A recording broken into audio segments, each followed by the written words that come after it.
Hello, good evening, everyone. Tonight I bring you a very special discussion on the topic of, I title, A Bottomless Volcano, the Causes and Consequences of the Revolutions of 1848.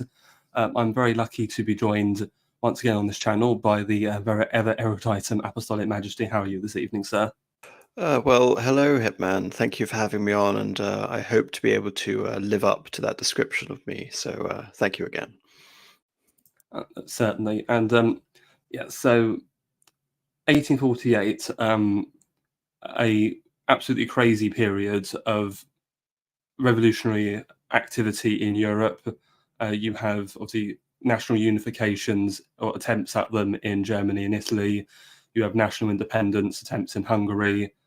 You've got liberal agitation all over the continent, as well as a lot of socialist agitation as well, because obviously just before there's the February Revolution in France, and Marx and Engels released the Communist Manifesto. So a lot of really radical ideas are sort of floating about at the time, though it's not just the continent itself. Obviously in Britain, the Chartist movement is raging on as well as there is some rebellious activity in Ireland. There's also on the fringes some national friction, as also during this period there is a war between Prussia and Denmark over the status of the German duchies. Okay, so for a broad sort of structure, I have this map here, which is Europe during the period. So the revolutions themselves covered both 1848 and 1849, and as you can see, I appreciate the some of the symbols might be a bit small, but I'll guide you as best I can. So the first such event is actually in Sicily, in revolting against the Bourbon Neapolitan rule, and then the main event that really kicks everything off is obviously the February Revolution in France, where Louis Philippe is deposed and the French Second Republic is declared. And then things absolutely spread from there around through Italy, Germany, and to the Habsburg Empire. So is there any sort of initial comments you want to make on the back of what I've said thus far, AM?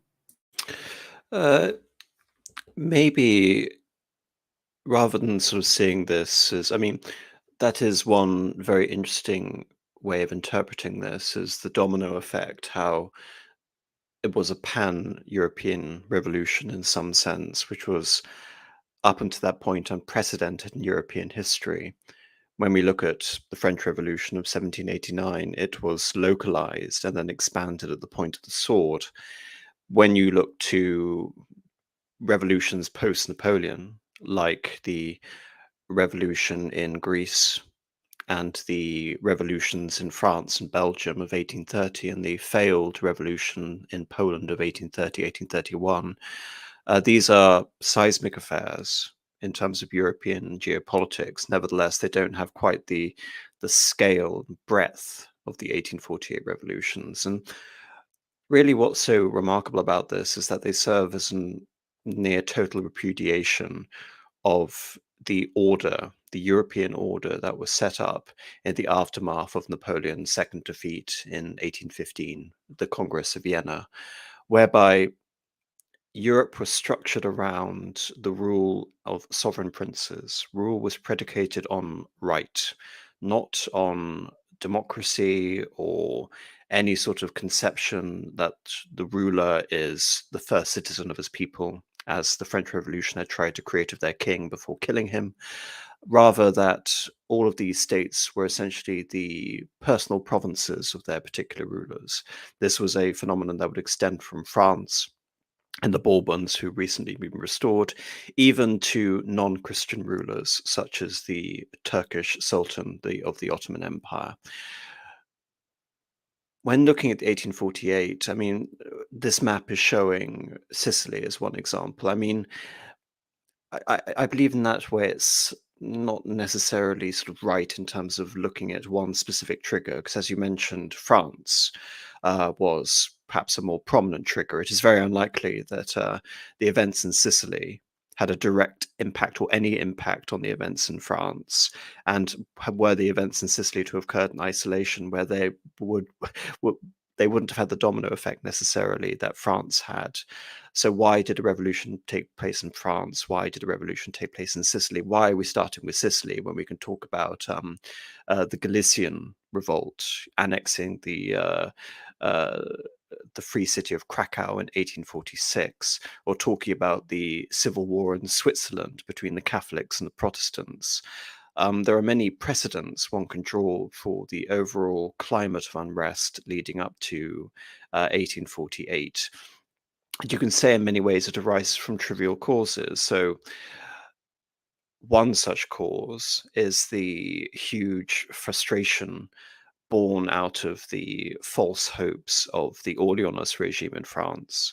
And this also bears a lot of consideration in terms of the origins, but also the ultimate legacy of 1848, because the precedent of 1848, the attack on divine right, the attack on uh, Cius Regio, the idea essentially that the ruler is an authority unto himself and not in any way sort of dependent on his subjects. This had already been attacked in France. This had already been attacked in places like Belgium.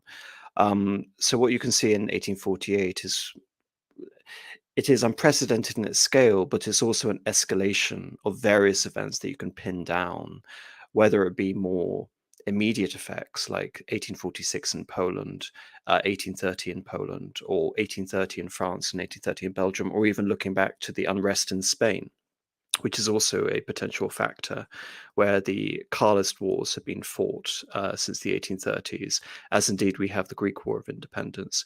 Really, what we're seeing is an unraveling of an attempt to create a peaceable order after the French Revolutionary Wars. And it's within that context that we can try and stab at an overarching structure or understanding of what the 1848 revolutions really mean. Well, thank you for your comments there. And just something I want to bring up is I recall from a stream you did on your channel, which I took part in, I think it was the Crimean War stream, but I remember you mentioning that you'd read, I think it's The Long 19th Century by Eric Hobsbawm, because there's a book in that trilogy, the first one, The Age of Revolution, which is quite interesting because he has this idea of basically to understand the 19th century, you have to start with the French Revolution and then end with World War One. Sort of the whole through line of ideas from the late 18th through the 19th into the early 20th century. And in the first volume, The Age of Revolution, he's looking at the earlier period, 1789 to sort of 1848. And he calls it the Age of Revolutions because he sees this period as completely dominated by this revolutionary upheaval. Like, as you've said, you start with the French Revolution. The ideas are then spread by its conquest under Napoleon. You then have, as you said, you have the 1830 revolution in France, you have the Greek War of Independence, and et cetera, et cetera.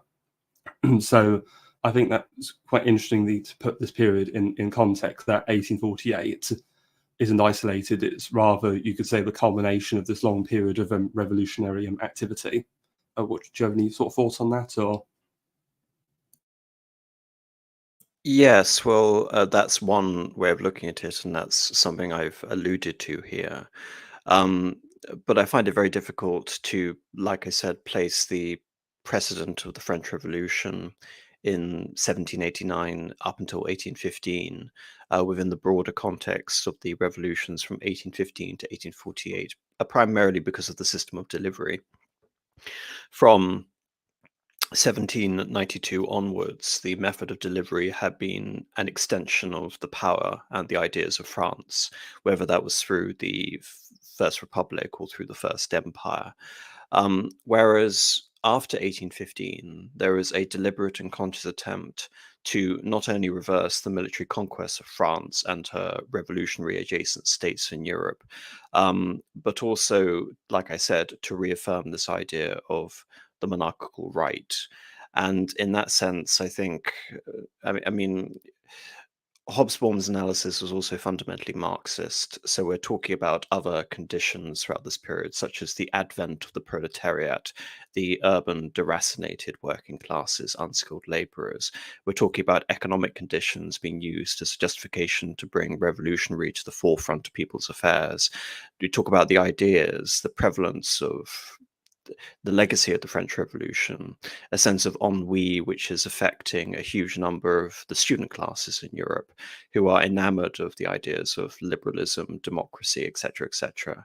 We look at the ideas of the revolt of the estates, in this case, the revolt of the Third Estate against the church and the nobility. And what is remarkable then, looking at the situation of 1815, especially in France, is that although there was an ostensible return to this idea of the monarchical right, it was not in any way an attempt to seriously reverse the gains of the French Revolution in France, especially. In France, the destruction of the power of the clergy, the dispossession of the emigres, the former nobility of France who had now returned, was basically presented as a fait accompli. It was too much of a Goliath task to be able to undo. And so within this context, I think just looking at it as a progressive phenomenon is rather interesting, but I do believe it's false. Rather, we have to look at it through two stages. One, the expansionary stage of France up until 1815, and the second stage from 1815 to 1848, where we really talk about less the inevitability of revolution, but I tend to see it as the failure of a system of power relations to undo the French Revolution. And to my mind, that is a far more interesting way of seeing it, because, of course, I do not believe in a progressive teleology of history where a progression state of revolutions and a successive state of economic systems has a form of inevitability to it. Rather, I believe there was an opportunity provided from 1815 onwards. But again, to use language which Hobsbawm would be familiar and perhaps would agree with, it was mired with too many contradictions which ultimately doomed this project to failure before it even begun. And to my mind, the situation in 1848 wasn't surprising simply because of a series of defeats that brought us up until this point. And of course, it's rather fitting in a way that you have the February Revolution in 1848, which deposes Louis Philippe. Louis Philippe himself, who was a king by right of the people, not king of France, king of the French, who himself had deposed Charles X and an attempt to restore who would be ultimately Henry V to the throne. He rather fittingly is deposed, and then a month later it is Metternich, the purported architect of this new order, who is himself ousted from power in Vienna. So in that sense, I tend to view it as a series of failed opportunities. And it is within the context of the failure of the Metternichian system from 1815 to 1848 that we arrive at the era of Cavour, the era of Napoleon III, and the era of Bismarck, which is really the legacy of the 1848 revolutions, and why they shouldn't just be discounted as a series of failed revolutions, which in some sense they are. In terms of literally bringing down governments, uniting Germany, uniting Italy, bringing about liberal democratic revolutions, what have you. But they did have a far-reaching legacy which determined the fate of Europe for the remainder of what you have referred to as the long 19th century, which concludes in 1914. Oh, thank you for those thoughts there, AM. So before we kind of get fully into the events themselves, what I think might be interesting to provide some context for everybody listening is obviously a lot of us in our sort of circles are familiar with Thomas Carlyle. Well, he has an essay in the latter-day pamphlets. It's actually the first one called The Present Time, and he wrote this in 1850, and the sort of the beginning section of it is him sort of reacting to the events of 1848, 1849. And I'm just going to read the sort of several pages of it. And so if you want to make a comment at any point, please feel free to interrupt me. Okay. So, the present time, youngest born of eternity, child and heir of all the past times with their good and evil, and parent of all the future, is ever a new era to the thinking man, and comes with new questions in significance. However commonplace it took to know it, and what bids us do, is ever the sum of knowledge for all of us. This new day sent us out of heaven. This also has its heavenly omens, amid the bustling trivialities and loud empty noises, silent monitions, which, if we cannot read and obey, it will not be well with us. No, nor is there any sin more fearfully avenged on men and nations than that the same, which indeed includes and presupposes all manner of sins. The sins which our old pious fathers call judicial blindness, which we, with our light habits, may still call misinterpretation of the time that now is disloyalty to its real meanings and monitions. Stupid disregard of these, stupid adherence, active or passive, to the counterfeits and mere current semblances of these. This is true of all times and days. That in the days that are now passing over us, even fools are arrested to ask the meaning of them. Few of the generations of men have seen more impressive days, days of endless calamity, disruption, dislocation, confusion, worse confounded. If they are not days of endless hope too, then they are days of utter despair, for it is not a small hope that will suffice, the ruin being clearly either in action or in prospects universal. There must be a new world if there is to be any world at all, that human beings in our Europe can ever return to the old sorry routine and proceed with any steadiness or continuance there. The small hope is not now a tenable one. These days of universal death must be days of universal new birth. If the ruin is not to be total and final, it is a time to make the dullest man consider and ask himself whence he came, whither is he bound, a veritable new era to the foolish as well as to the wise. Not long ago, the world saw, with thoughtless joy, which might have been very thoughtful joy, a real miracle not heretofore considered possible or conceivable in the world, a reforming pope. A simple, pious creature, a good country priest, invested unexpectedly with the tiara, takes up the New Testament, declares this henceforth shall be his rule of governing. No more finesse, chicanery, hypocrisy, or false or foul dealing of any kind. God's truth shall be found spoken, God's justice shall be done. On the throne called of St. Peter, an honest pope, papa, or father of Christendom shall preside there, and such a throne of St. Peter, and such a Christendom, for an honest papa to preside in. The European populations everywhere hailed the omen with shouting and rejoicing, leading articles and tar barrels. Thinking people listened with astonishment, not with sorrow if they were faithful or wise, and with awe rather as at the heralding of death, and with a joy as of victory beyond death.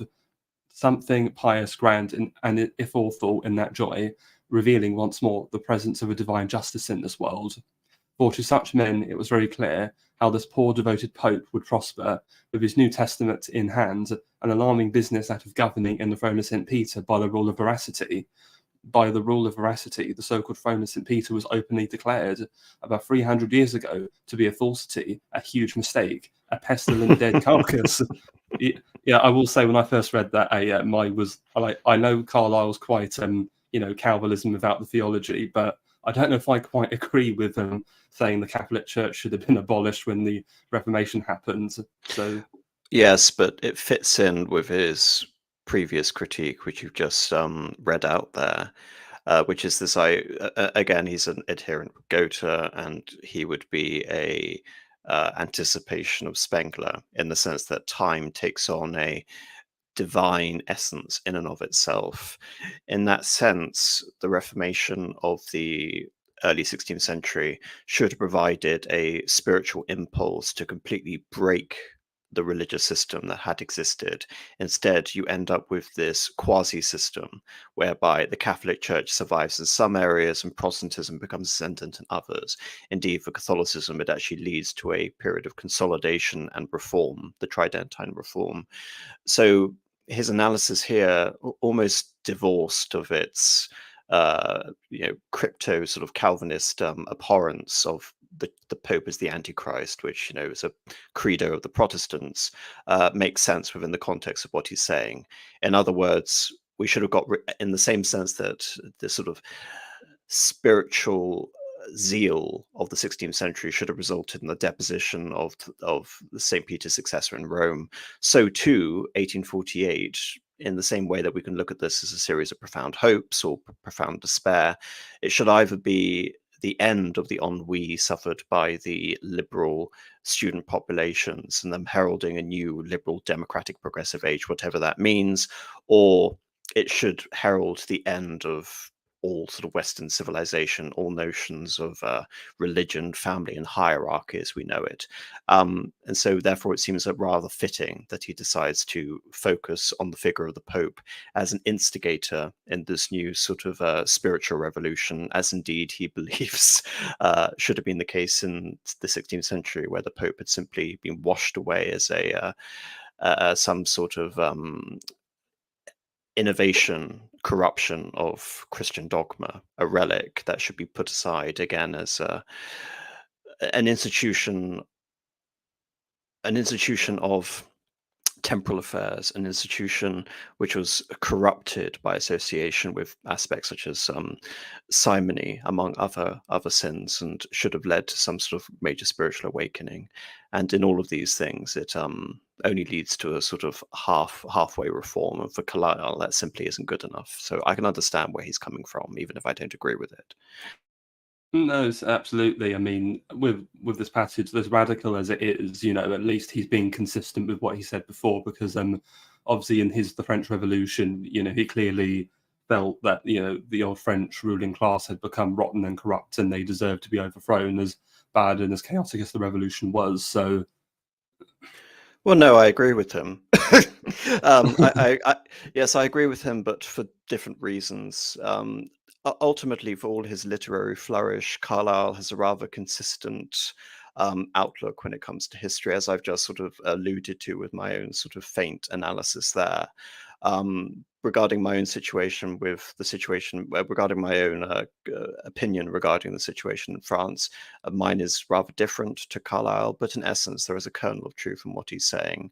And as he no doubt believes is the situation in 1848, the powers that be are still beholden to the same vices that had dispossessed the nobility of France pre-1789 of any sort of divine right to govern. Thank you. I shall carry on. So, okay. Yeah, right. That's it. So more than 300 years ago, the throne of St. Peter received peremptory judicial notice to quit, authentic order registered in heaven's chancery and since legible in the hearts of all brave men, to take itself away, to be gone, and let us have no more to do with it and its delusions and impious deliriums. And it has been sitting every day since, it may depend upon it, at its own peril withal, and will have to pay exact damages yet for every day it has so sat. Law of veracity. What this Pope had do by the law of veracity was give up its own foul galvanic life, an offence to gods and men, honestly to die, and get itself buried. Far from this was the thing the poor Pope undertook in regard to it, and yet, on the whole, it was essentially this too reforming Pope, said one of our acquaintance, often in those weeks, was there ever such a miracle? About to break up that huge imposthume too by curing it? Turgot and Necker were nothing to this. God is great, and when a scandal is to end, brings some devoted man to take charge of it, hope not in despair. But cannot he reform? Ask many simple persons, to whom our friend is a grim banter would reply. Reform a popedom? Hardly. A wretched old kettle, ruined from top to bottom, and consistently mainly now of foul grime and rust. Stop the holes of it, as your antecessors have been doing, with temporary putty. It may hang together yet a while. Begin to hammer at it, solder at it, to what you call mend and rectify it. It will fall to sherds, as sure as rust is rust. Go all into nameless dissolution, and the fat in the fire will be a thing worth looking at, poor Pope. So accordingly it is proved. The poor Pope, amid felicitations and tar barrels of various kinds, went on joyfully for a season, but he had awakened, he as no other man could do, the sleeping elements, mothers of the whirlwinds, conflagrations, earthquakes, questions not very soluble at present, where even sages and heroes set to solve them, began everywhere with new emphasis to be asked, questions which all official men wished and almost hoped to postpone till doomsday. Doomsday itself had come. That was the terrible truth. For sure enough, if once the law of veracity be acknowledged as the rule for human beings, there will not anywhere be want of work for the reformer. In very few places do human things adhere quite closely to that law.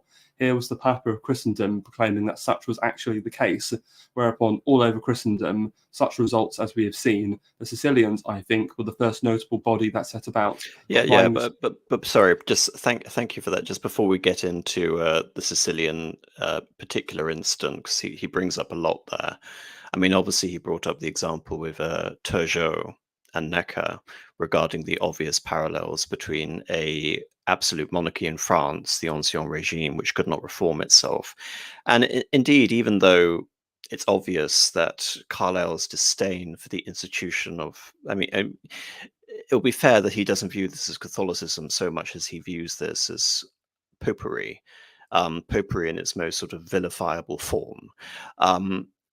How is this relevant to 1848? Well, what he does capture, if one sort of takes out his personal venom, and of course he is an observer of these events. This is written in 1850, so it's a historical source in itself, as opposed to simply a mere opinion that has been expressed with the historical record. It is of use to us as the opinion of a contemporary viewing these events, especially his particular sort of mesh of Scottish, Scottish and post sort of Romantic Enlightenment, imbued with aspects of Schiller and the new humanists in Germany, etc. But what he's really getting at here is the mockery of the association of a reforming pope.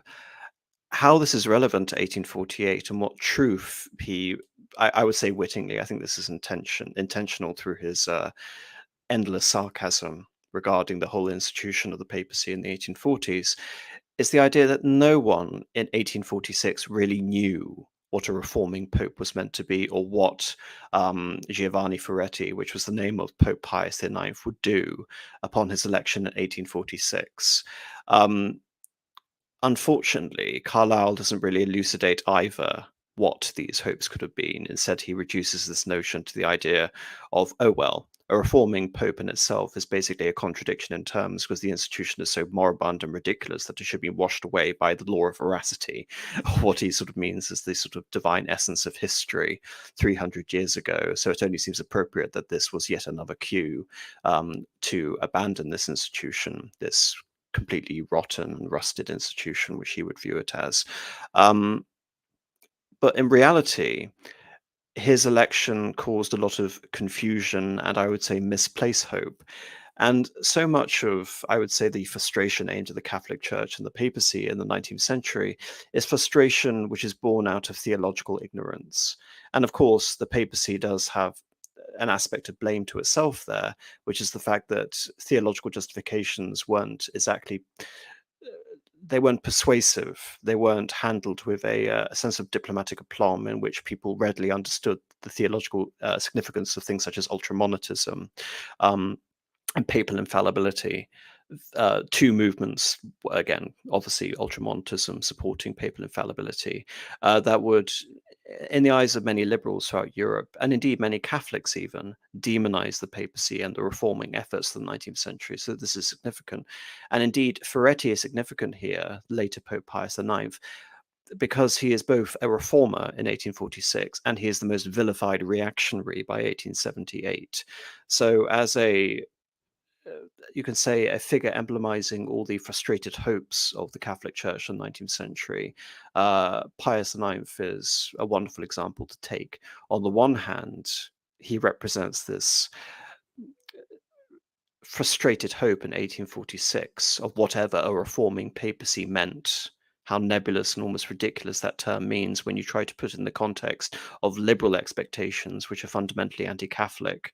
And then you arrive at the Declaration of Papal Infallibility in the late 1870s and the end of the Papal States.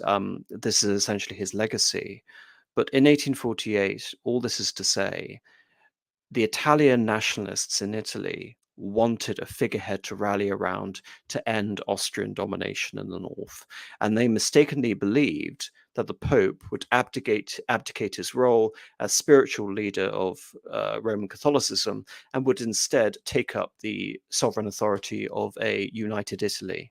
This is the idea of Neo-Guelphism. And of course, it wasn't simply the idea that the Pope would take up sovereignty over Italy and oust the Austrians, it's that he would also do so under a liberal reforming government In other words, it wasn't going to be like an extension of the Papal States into Italy. Rather, it was simply going to be a new Italian nation state, which just happened to have the Pope as its head of state.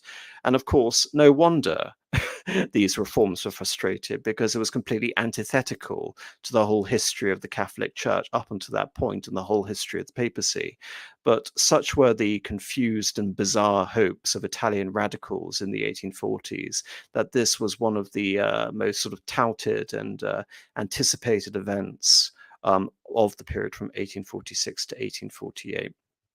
So in terms of trying to delve further than Carlyle's sarcasm and actually come to a concise point, that is the point I would like to make regarding the absurd expectations of reform and the practical implications to which Pius IX, as a papal figure in the continuity of apostolic succession, was beholden to.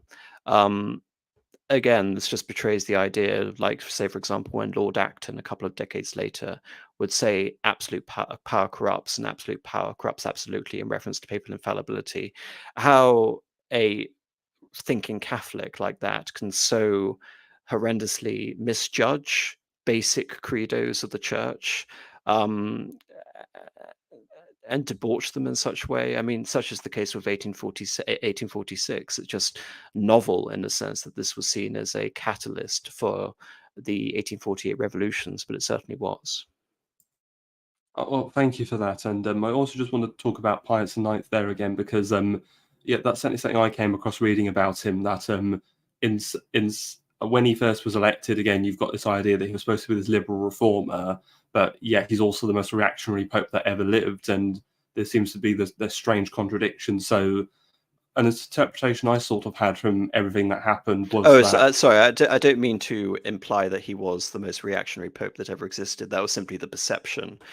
Everything we're talking about regarding Pius IX is a perception or a misrepresentation, as it would so happen, which is why he's such an interesting figure. But yes, your point is generally right. Yes, because that was my understanding of his perception. But what I was trying to find out, is it perception or was it true? Because I was thinking, obviously, with the events we're going to get into, whether the experience of 1848 maybe turned someone who perhaps had some liberal sympathies into a reactionary, or would you think that's not the case? I believe he was a humane man. He was a good man. He wanted to solve the growing antipathy towards the Austrians in Italy through diplomacy and clemency, which is something that, in a vacuum should be applauded, but it wasn't exactly very politic of him, given everything that would happen. So to put this in context, his predecessor, Gregory XVI, had locked up various Italian nationalists throughout the Papal States. And so one of the things that Pius IX does upon becoming, Giovanni Ferretti does upon becoming Pius IX, is release all these revolutionaries. And of course, all that simply means is that there is now a hardened political caste there who have expectations of power. And so they latch themselves onto this Neo-Guelph idea of papal sort of liberal sovereignty over Italy. And of course, when their hopes are frustrated, no wonder they take that a step further. And rather than repaying Pius IX with gratitude, they do it with assassinating his prime minister, attempting at first to basically hold him as a captive head of state, and then trying to depose him when they create the Roman Republic. So as a Christian, one can say his actions were laudable, but politically they were disastrous. Well, thank you, and I shall carry on. So, okay, right. So questions, not very soluble at present, where even sages and heroes set to solve them, began everywhere with new emphasis to be asked. Questions which all official men wished and almost hoped to postpone until doomsday. Doomsday itself had come. That was the terrible truth. For sure enough, if once the law of veracity be acknowledged as the rule for human beings, there will not anywhere be want of work for the reformer, and very few places to do human things adhere quite closely to that law. Here was the Papa of Christendom proclaiming that such was actually the case, whereupon all over Christendom, such results as we have seen. The Sicilians, I think, were the first notable body that set about applying this strange new rule sanctioned by the General Father, they said to themselves, "We do not by the law of veracity belong to Naples, and these Neapolitan officials we will, by favour of heaven and the Pope, be free of these." Fighting ensued, insurrection, fiercely maintained in the Sicilian cities, with much bloodshed, much tumult and loud noise, vociferation extending through all newspapers and countries. This effect of all this, carried abroad by newspapers and rumour, was great in all places. Greatest perhaps in Paris, which for 60 years past had been the city of insurrections. The French people had plumed themselves on being, whatever else they were not, at least the chosen soldiers of liberty, who took the lead of all creatures in that pursuit, at least, and have become, as their orators, editors, and literateurs diligently taught them, a people whose bayonets were sacred, a kind of messiah people, saving a blind world in its own despite, and earning for themselves a terrestrial and even celestial glory. That's a rather idealistic way of putting it. uh, in a sense, in a very sort of broad sense, I could possibly agree with him, but the interests in 1848 were very insular. Indeed, the character of France throughout much of the 19th century after the fall of Napoleon is that of a great timidity, you can say, in terms of European affairs. The only person who sort of bucks this trend is Napoleon III, and he does so for a multitude of reasons, but one of which I believe his most consistent overarching aim, which I've talked about extensively, is not the extension of religion, but the defense of the Catholic Church. You could almost review him as such the last crusader in a sense.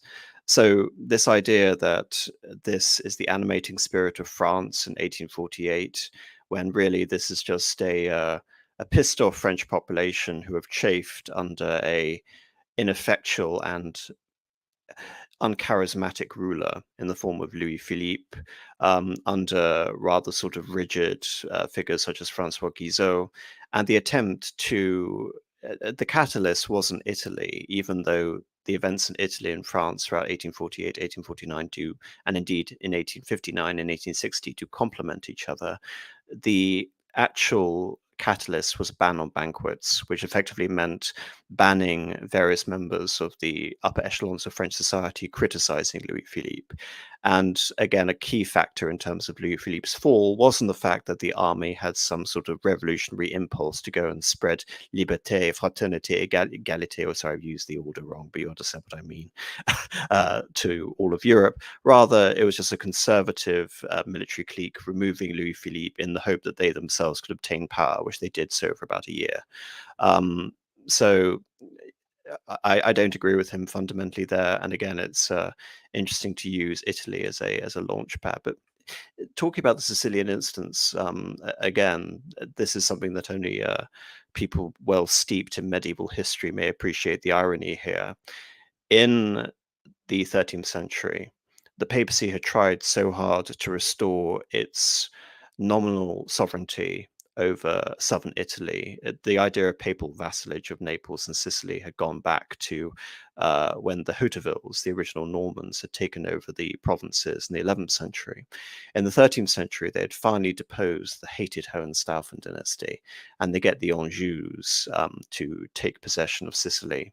Only a few years later, there is the famous Sicilian Vespers that depose the chosen Capetian rulers in Sicily itself, leading to the near definitive split between Naples and Sicily. Hence, the kingdom is the kingdom of the two Sicilies, not simply the kingdom of Sicily. So to me, it only seems appropriate that it is a second Sicilian Vespers that is seen as the catalyst for the fall of the papacy in 1848, 1849, and the creation of a Roman Republic. But that's neither here nor there. It's just a bit of a historical irony for you. Oh, well, thank you. And I also just want to quickly go back to this point. He says that the French saw themselves as like a sacred messiah people. Perhaps was he sort of implying that the revolutionary France was sort of, some sort of sacred crusaders in like some weird postmodern sense, perhaps? No, I don't think he means it in a postmodern sense. I think he means it in a very literal sense, in the sense that Carlyle doesn't really care so much as the creed, rather that people have a creed, whether it be Cromwell or whether it be Robespierre. In fact, his criticism against Napoleon is that he wasn't spiritually indebted to the revolution enough. And it's rather strange that he comes to this conclusion, given the general passivity of the French elite, and indeed the passivity of Louis Philippe, a man who was brought in to the government of France based on this revolutionary ardor against Charles X, and then he proceeded to do little of anything. What I can say is that what tends to happen in France tends to have a disastrous effect on the rest of Europe. That was the case in 1830. And indeed, this really needs to be pointed out regarding 1848, is that it's impossible to see 1848 without taking into consideration what happened in 1830. And indeed, this also bears some consideration whenever you want to talk about Hungary, which is the idea that sovereign right was dependent on the idea of reciprocal obligations of all the heads of state of the major powers to prop each other up. This had been tested and ultimately unraveled in the course of Greek War of Independence. But when Charles X was deposed in France and Louis Philippe was able to usurp his cousin at the behest of a new revolutionary creed that had been temporarily sung between 1789 and 1792, that of the Le Roi Citoyen, the citizen king. That was the first major breach in this order between 1815 and 1848. With the failure of Charles X, such a succession of revolutions and consistent undermining of the European order is made possible. But again, I fail to see this as a result of some sort of revolutionary zeal. Rather, I would say it was a lack of zeal on the part of the Austrians, the Prussians, and the Russians to put down revolution and to maintain their creed of divine right. I would see it's a mutual sense of passivity from the perspective of France, because Louis Philippe then didn't go on to reawaken the revolutionary fervor and lead to a second conquest of Europe. But neither did Russia, Prussia, Austria, let alone England, which had already well divorced itself from this idea, ever decided to depose Louis Philippe. And indeed, the crucial turning point is when Pope Gregory XVI, the evil, supposedly reactionary predecessor of Pius IX, ultimately decides to acknowledge the regime of Louis Philippe. All of these major defeats, one after the other. So as things began to turn for the worst in 1830, therefore it's only appropriate that 1848 should send another shockwave throughout this Metternichian system of Europe, and indeed February should immediately precede the March Revolution in Austria. Thank you. And also another point I want to go on before we carry on is obviously he's mentioned Sicily there, and you've given the sort of the historical irony regarding the Sicilian Vespers. But I kind of want to talk about what sort of caused that revolution there, because obviously you'd said for most of its history it'd been two kingdoms, that of the Kingdom of Sicily and then the kingdoms of sort of Sicily and Naples. But so sort of give some context for the audience, is that during the Napoleonic Wars, I believe it was Ferdinand III, who had been deposed a couple of times as the King of Naples, but he kept holding on to Sicily, I think with the help of the British Navy. During that period, he had to make a series of concessions to the nobility in the kingdom to sort of keep them loyal while he was in this sort of perilous situation. But after the Congress of Vienna, when he reacquires Naples, he decides to expand his power by merging the two kingdoms together into a new kingdom of two Sicilies. So in a way, you could say maybe reversing the Sicilian Vespers by creating a new united kingdom. However, obviously there's a lot of resentment against this in Sicily itself, which is one of the catalysts for this revolution. And essentially what the goal is of the revolutionaries is to initially create this separate Sicilian state, but then, as AM has alluded to, they were sort of then attach themselves onto a wider desire for like a grand Italian confederation under the Pope. Is that everything, AM, or have I missed anything there at all? Or No, I have nothing to add on that. Thank you. Well, I will carry on with Carlyle. So, right. Okay. No doubt of it, this hearing continually the very Pope's glory as a reformer, of the very Sicilians fighting divinely for liberty behind barricades. Actually, sorry, there is just one point I want to bring up. Okay. In that the Carbonari obviously were very active around Milan. Milan had been reannexed by the Austrians, and it was in the northern part of Italy where the French revolutionary attachment was at its strongest. Indeed, Sicily, as with Sardinia, were the few holdouts in Italy which were never under any sort of Napoleonic rule. So when looking at Sicily, it seems like an odd place for the beginning of the revolutions in Italy, all of this considered. But I simply view it more as a nationalist uprising against the Neapolitans. That and the economic hardships incurred from a cholera epidemic, in the same way that you can look at the Irish potato famine and why there was an outbreak in Ireland in 1848. I tend to look at it as economic and local factors, albeit, as you say, it does attach itself to this idea of a grand Italian unification project under the Pope. And sort of just talking about the Irish potato famine there, another point that's important is that Ireland wasn't the only country affected by potato blight in the 1840s. All of Europe suffered it, and from what I've seen and read, that was also a lot of the impetus why a lot of the lower orders and revolted was just the general quite poor material conditions and starvation. Yes, and that's another important point to consider, is that as with the 1789 revolutions in France, as much as we can talk about the history of ideas, it doesn't help that in Europe especially, we haven't really seen the Industrial Revolution hit Europe yet, except sporadically in local places. But on the whole, this period is a period of food shortages and economic stagnation, also combined in some areas with population growth, which creates an environment in which working class members and even some rural orders, especially in Sicily, are amenable to the ideas being put forward by the revolutionaries, and the hope that they can find some sort of better life or an escape out of them, not that they really believe them. Thank you. Okay. So, no doubt of it, this hearing continually of the very Pope's glory as a reformer, of the very Sicilians fighting divinely for liberty behind barricades, must have bitterly aggravated the feeling of every Frenchman as he looked around him at home on the Louis Philippeism, which had become the scorn of all the world. Ichabod is the glory departing from us. Under the sun is nothing baser, by all accounts and evidences, than the system of repression and corruption, of shameless dishonesty and unbelief in anything but human baseness that we now live under. The Italians, the very Pope, have become apostles of liberty, and France is... What is France? We know what France suddenly became in the end of February next, and by a clear enough genealogy, we can trace a considerable share in that event to the good simple Pope, with the New Testament in his hand.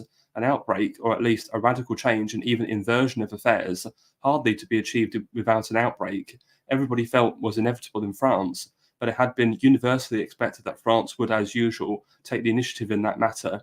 Had there been no reforming Pope, no insurrectionary Italy, France had certainly not broken out then and so, but only afterwards and otherwise. The French explosion, not anticipated by the cunningest men, there on the spot scrutinising it, burst up unlimited, complete, defying computational control. Close following which, as if by sympathetic subterranean electricities, all Europe exploded, boundless, uncontrollable, and we have had the year 1848, one of those singular, disastrous, amazing, and on the whole, humiliating years the European world ever saw. Not since the eruption of the northern barbarians has there ever been the like. Everywhere, immeasurable democracy rose monstrous, loud, blatant, inarticulate as the voice of chaos. Everywhere, the official Holy of Holies was scandalously laid bare to dogs and the profane. Enter all the world, see what kind of official holy it is.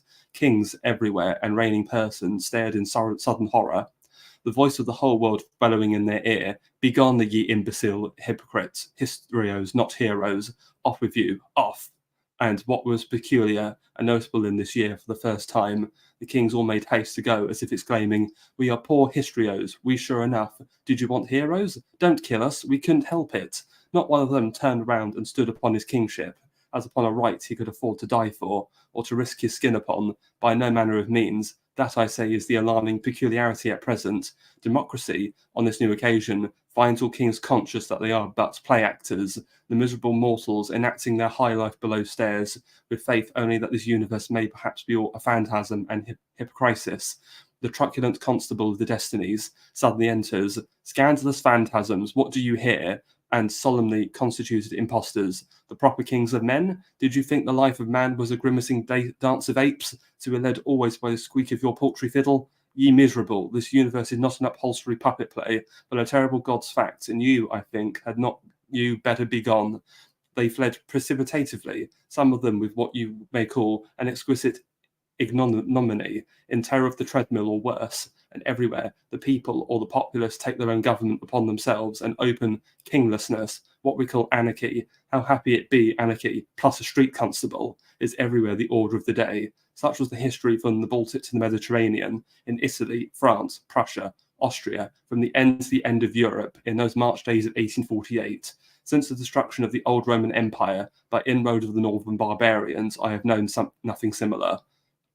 And so then there remained no king in Europe, no king except the public haranguer, haranguing on barrelhead in leading article, or getting himself aggregated into a national parliament to harangue, and for about 4 months all France, and to a great degree all Europe, rough-ridden by every species of delirium, except happily the murderers for most part, was a weltering mob, presided over by Monsieur de Lamartine at the Hôtel de Ville, a most eloquent, fair-spoken literary gentleman, whom thoughtless persons took for a prophet, priest, and heaven-sent evangelist, and whom a wise Yankee friend of mine discerned to be properly the first stump orator in the world, standing too on the highest stump for the time, a sorrowful spectacle to men of reflection. During the time he lasted, this poor Monsieur de Lamartine, with nothing in him but the melodious wind and soft soda, which he and others took for something divine and not diabolic. Sad enough, the eloquent latest impersonation of Chaos come again, able to talk for himself and declare persuasively that is it, Cosmos.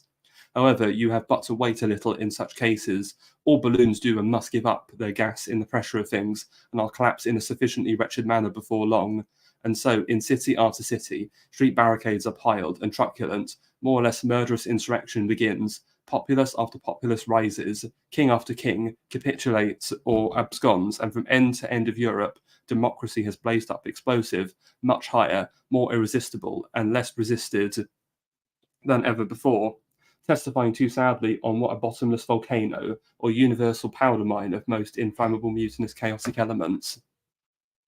Separated from us by a thin earth rind, society with all its arrangements and acquirements everywhere, in the present epoch rests, the kind of persons who excite or give signal to such revolutions, students, young men of letters, advocates, editors, hot inexperienced enthusiasts, or fierce, justly bankrupt desperadoes, acting everywhere on the discontent of the millions, and blowing it into flame, might give rise to reflections as to the character of our epoch. Never till now did young men, and almost children, take such a command in human affairs, a changed time since the word signor was first devised to signify lord or superior, as in all languages and men we find it have been, not an honourable document this either, as to the spiritual condition of our epoch. In times when men love wisdom, the old man will ever be venerable, and be venerated, and reckoned noble in times that love something else than wisdom, and indeed have little or no wisdom, and see little or none to love. The old man will cease to be venerated, and looking more closely also you will find that in fact he has ceased to be venerable, and has begun to be contemptible, a foolish boy, still a boy without the graces, generosities, and opulent strength of young boys. In these days, what of lordship or leadership is to be done, and youth must do it, not the mature of aged men. The mature man, hardened into sceptical egoism, knows no monition but that of his own frigid cautions, avarices, and mean timidities, and can lead none thither towards an object that even seems noble, but to return. This mad state of matters will, of course, before long allay itself, as it has everywhere begun to do. The ordinary necessities of man's daily existence cannot comport with it, and these, whatever else cast aside, will have their way, some remounting, very temporary remounting, of the old machine under new colours and altered forms, will probably ensure in the most countries the old histrionic kings will be admitted back under conditions, under constitutions, with national parliaments, or like the fashionable adjuncts. Everywhere the old daily life will begin again, but there is now no hope that such arrangements can be permanent, that they can be other than poor temporary makeshifts, which they try to fancy and make themselves permanent, or be displaced by new explosions recurring more speedily than the last time. In such baleful oscillation, afloat as amid raging bottomless eddies and conflicting sea currents, not steadfast as on fixed foundations, thus European society continues swaying, now disastrously tumbling, then painfully readjusting itself at ever shorter intervals, till once the new rock basis does come to light, and the weltering deluges of mutiny and of need to mutiny abate again. So that was quite a long passage there, but absolutely explosive rhetoric there from Carlyle. So, what's your sort of reaction to that bit I just read? Well, I mean, with the benefit of hindsight, we can say that he was being melodramatic. Um, Maybe during the instance that is the process of absconding, what he's referring to, that's really all it was ultimately in the short term, a process of absconding. Yes, I mentioned the fact that it was the failure of Metternich and the failure of the Metternichian system, but something that rivaled the fall of the Western Roman Empire and the migrationary period, no. The only thing that could really compare to that is the First World War. Because as with 1848, what is significant is what monarchs chose to do after 1848, rather than the fact that monarchies and social orders were upturned. Rather, it's the forms of government that would arise after 1848 under similar figures. So in France, of course, there was a changing of the guard, and we arrive at Napoleon III a few years later. In Austria, there's also a changing the guard. You replace Ferdinand and Metternich with Franz Josef and Schwarzenberg. In the cause of Italy, figures who were touted as these great liberal heroes, ostensibly, no matter how ridiculous that idea always was, like Pope Pius IX, turn out to be the most horrific, conservative, reactionary forces against Italian nationalism, etc., etc. And then on the one hand, you have a point which Carlyle seems to have ignored completely, which is the situation in Russia. The idea of Tsar Nicholas I as the gendarme of Europe, the policeman of Europe, going in to intervene in the situation of Hungary to restore Austrian authority there.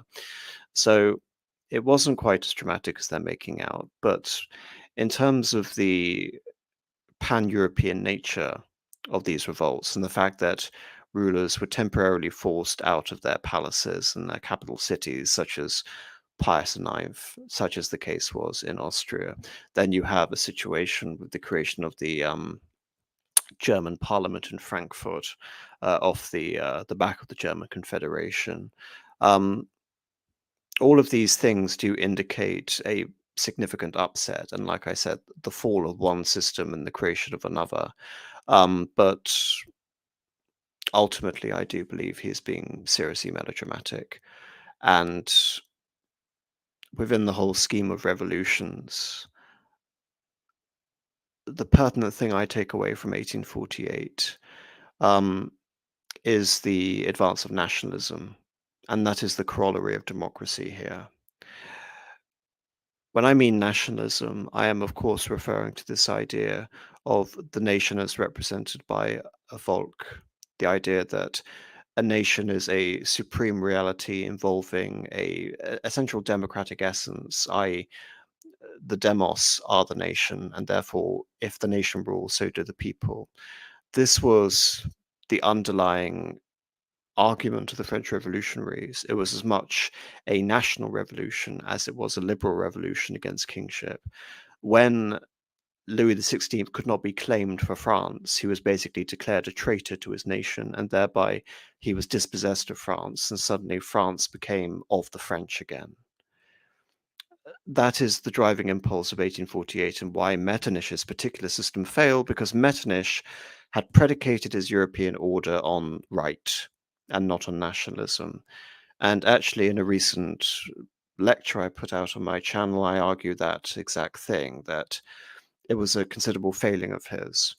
And it's not something that was replicated with other European rulers. So, like I said, in 1830, Louis Philippe decided to go with it. He decided to be a national emblem of the French, even though many people were disappointed with the ultimate implications of that.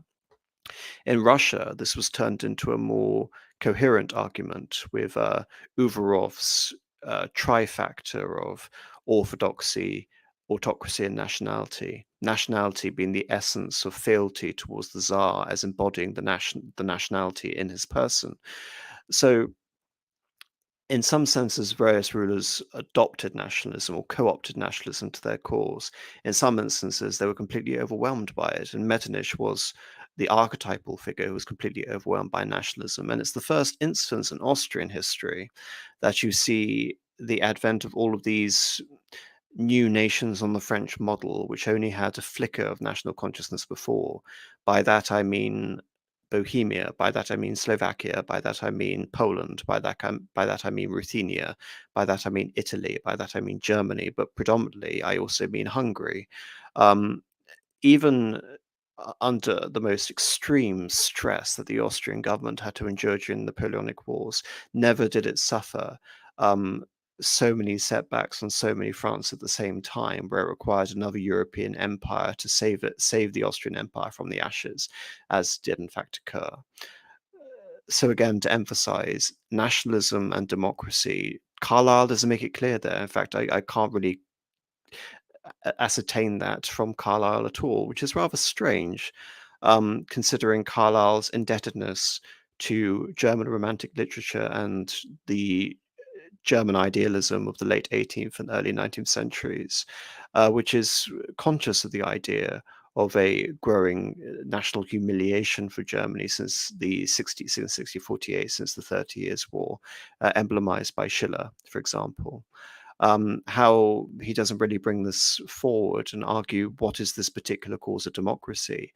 Because this particular cause of democracy is nationalism, all it takes is for these figures who have temporarily absconded from their posts to come back and adopt the cause of nationalism. And this is what Italy, this is what Prussia, and this is also, in fact, what Napoleon III would do, with significant ramifications for the fate of Europe and indeed determining the character of the whole European system for the remainder of the long 19th century. Um, uh, I don't want to frustrate this idea by being too down on Carlyle, but when it comes to history, I don't believe in. I'm much more skeptical. I don't believe in a divine essence running through history. History, to me, as an academic process, is fundamentally humanist, and I find it impossible to try and discern a divine will motivating itself through history. This is interesting because I actually believe in God, whereas Carlyle didn't believe in God, or at least a Christian conception of God. He believed in history. History is a divine ideological law of veracity, whatever you call it. And indeed, this is something that you can also attribute to Spengler. But because of that, because I have a more grounded conception of what God is, I separate them. I find it, from my own perspective, history confounds me when trying to understand a divine plan. With Carlyle, it's actually rather simple. You look at events, you try to see some sort of dramatic spiritual impulse which is underpinning all of this. And he has latched onto this idea of democracy as representing this great winds of change. But of course, that idea is completely uprooted. This idea of a bottomless volcano actually turned out to be nothing but a puff of smoke, because the genie was put away and the rulers came back, and in some cases they emerged more powerful than ever before, such as Franz Joseph with Schwarzenberg at his side in the early 1850s, with the Pope restored, and with Napoleon III. Like I said, he comes into power, everyone thinking he's a mad, raving socialist, and instead he restores the Pope to power, and he becomes the sword of Catholicism for the next 20 years. So I actually believe that Carlyle had significantly misread the law of veracity that came out of this situation. And the overall calamity was not what Carlyle is making it out to be. And like I said, the specific failing here is the failing of the Metternichian order. It is not the toppling of aristocracies, the end of the right. It is simply a recontextualizing of the right. In the case, say, for example, of Germany and German unification, it would emerge that Germany would be instead headed by Prussia and headed by the Prussian king, who is also, as it so happens, the German emperor. In other words, there is an attempt to reconcile the worst impulses of 1848 with the system of divine right that had preceded the revolutions.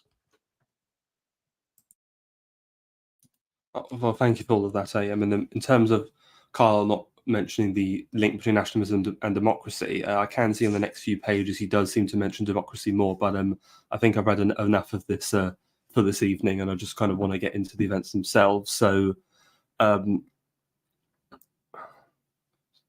sort of furthermore, no, I appreciate a lot of your criticism there of Carlyle. I think he does tend to sort of overgeneralize and get caught up in his sort of rhetoric and his writing style. So in terms of the, yep, sorry, you're going to say something? No. Like I said, Carlyle has a very particular style, and I'm going at this, with sort of 150 years of recent historical additions to theory, some of which are positive, some of which are negative, to confront Carlyle with. I mean, I look at Carlyle more as a poet historian than I do a historian in the academic sense, and I don't think anyone is really going to contest me here. In terms of trying to summarize my thoughts on Carlyle re 1848, it's sort of, Carlyle to me is a tragic figure. I mean, he's a literary genius in many senses, but he is looking for the poetic in history. It's something which I'm very conscious of, even though I cannot adequately or even try to distill it in the way that he tried. But Carlyle, I believe, couldn't qualify the poetic in history. And so when it comes to his particular histories of the French Revolution, of Cromwell, of Frederick the Great, he is trying to take a stab at something that isn't really there. Because if you're going to assign a poetic or towering aspect to the law of veracity to these various figures, they always come up lacking, which is all the more stark when you look at a figure like Frederick the Great. Frederick the Great, who in many senses was a creature of his time, far more so than the figure, even like Robespierre. Robespierre to me is far more of the great man in history than Frederick the Great ever was. So this aspiration to the poetic, ironically for Carlyle, to me has a very tragic implication here.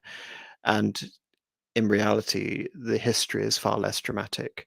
If you're trying to look for an equivalent to the migrationary period and the fall of the Western Roman Empire, something which seemed to have an apocalyptic syndrome for the fate of Western civilization, you have to wait until the 20th century, I'm afraid. Oh, no, thank you for that again. And just one other point I want to put to you. So perhaps we could, obviously, as you've said, Carlyle was being melodramatic in regards to the events of 1848 in the sort of short term. But obviously, in the long stretch of history, Europe has massively moved in the direction of democracy and liberalism. And so could we say that perhaps he was vindicated in the long term? No, because like I said, I divide the period between 1789 and 1848 in two. I do not see it as 1848 as an outcome or part of a succession. I believe it's a reaction to a system that was created in 1814 and 1815.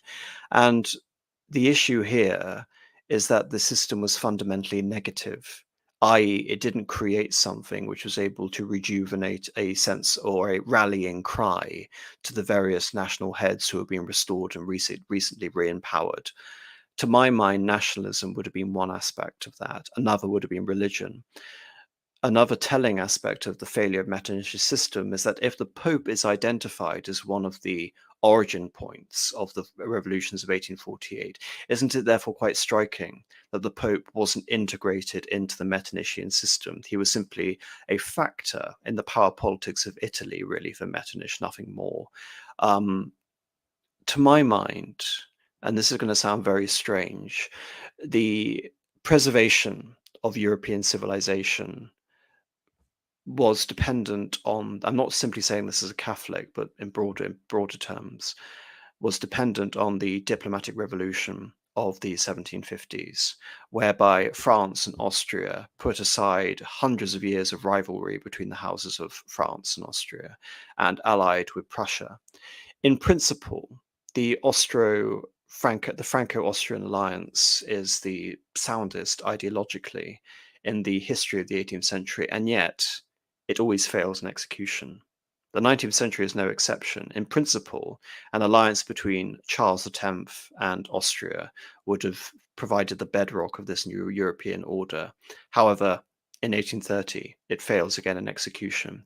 Indeed, Metternich understood this so well that even as late as 1813, as Napoleon was being chased from Germany, having already been chased from Russia, he tried to argue the necessity of France, and so was content to leave Napoleon on the throne of the imperial throne of France, so long as the Austrian-French alliance held true.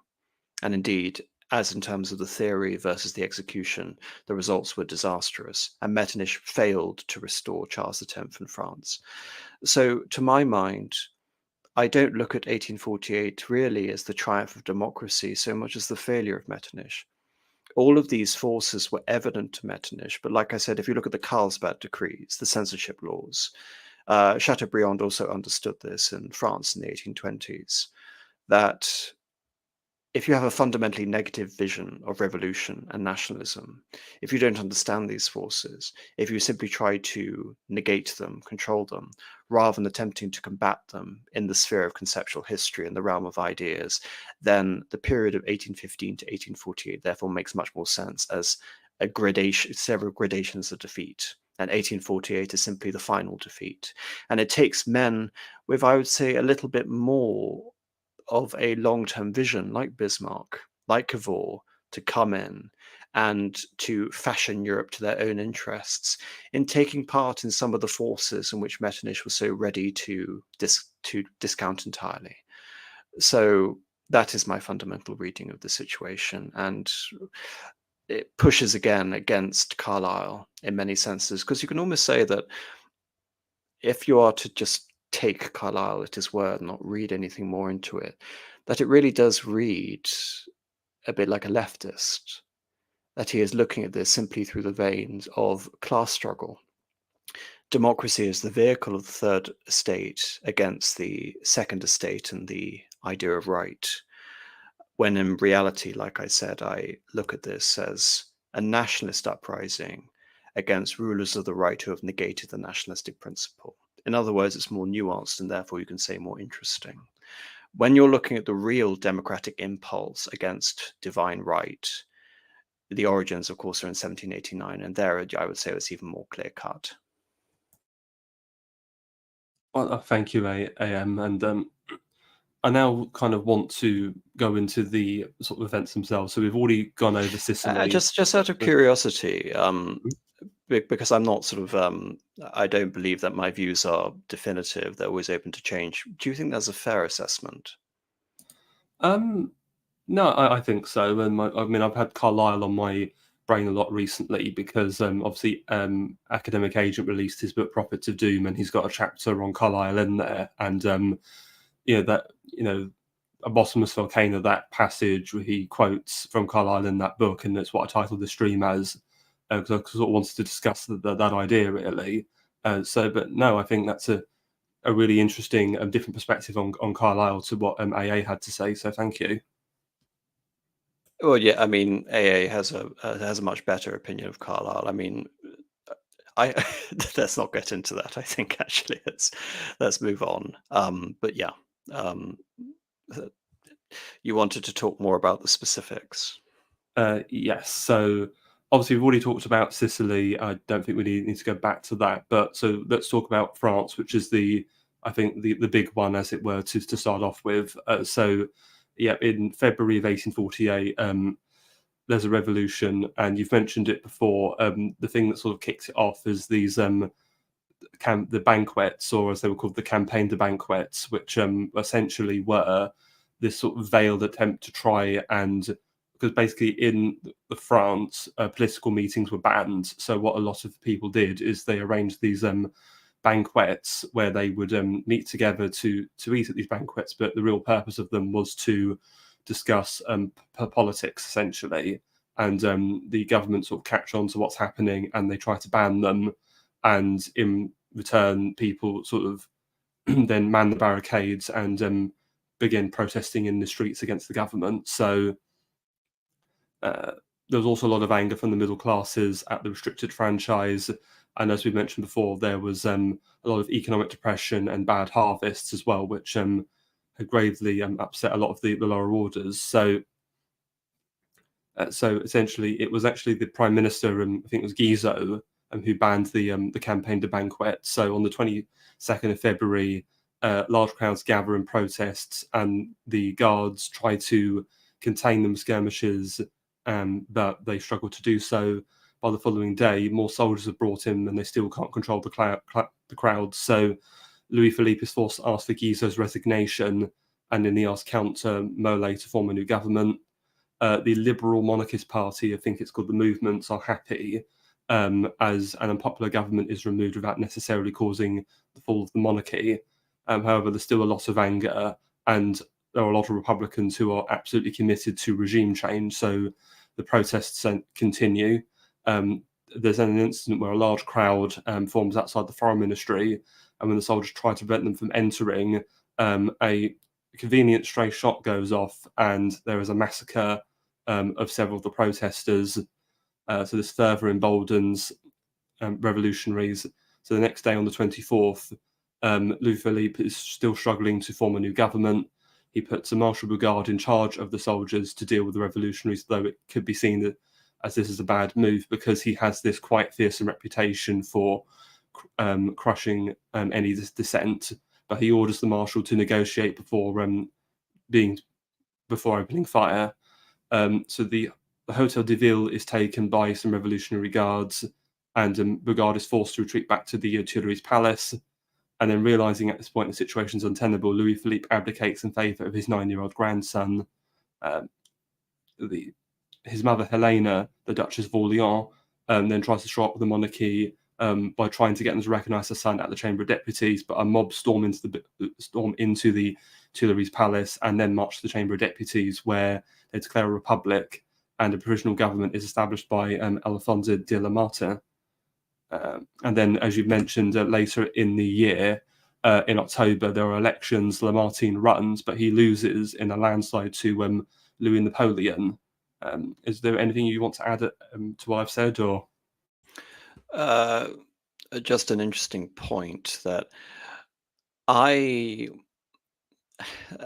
again, in terms of this idea of the royalty of Europe being, chased from their thrones and this hyperbole again, I really don't believe, with the one exception of Napoleon III's adamant defense of Catholicism, that the deposition of Louis Philippe in the grand historical trajectory actually changed anything. Rather, it was an escalation, because Louis Philippe had made many, and his ministers, Adolphe Thiers, for example, had made many allusions to the Napoleonic legacy in terms of territorial revisions, especially on the left bank of the Rhine, which is where the Watcher on the Rhine and later the national anthem of Germany, Deutschland über alles, would come from.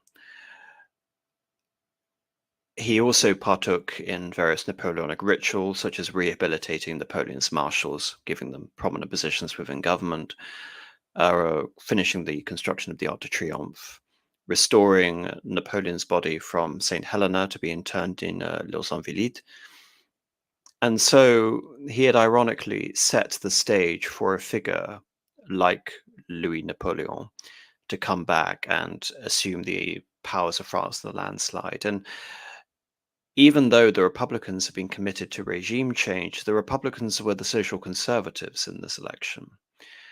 The Republicans were effectively the inheritors of Guizot, that is, economic laissez-faire and restricted franchise, whereas Napoleon was a populist, and he believed his rule by plebiscite, in imitation of his uncle, the first Napoleon, should involve representation of the entire male population of France. And so this election featured universal male suffrage. And as a result, that basically conferred upon Napoleon, which ultimately transpired to be a 22-year mandate to rule France.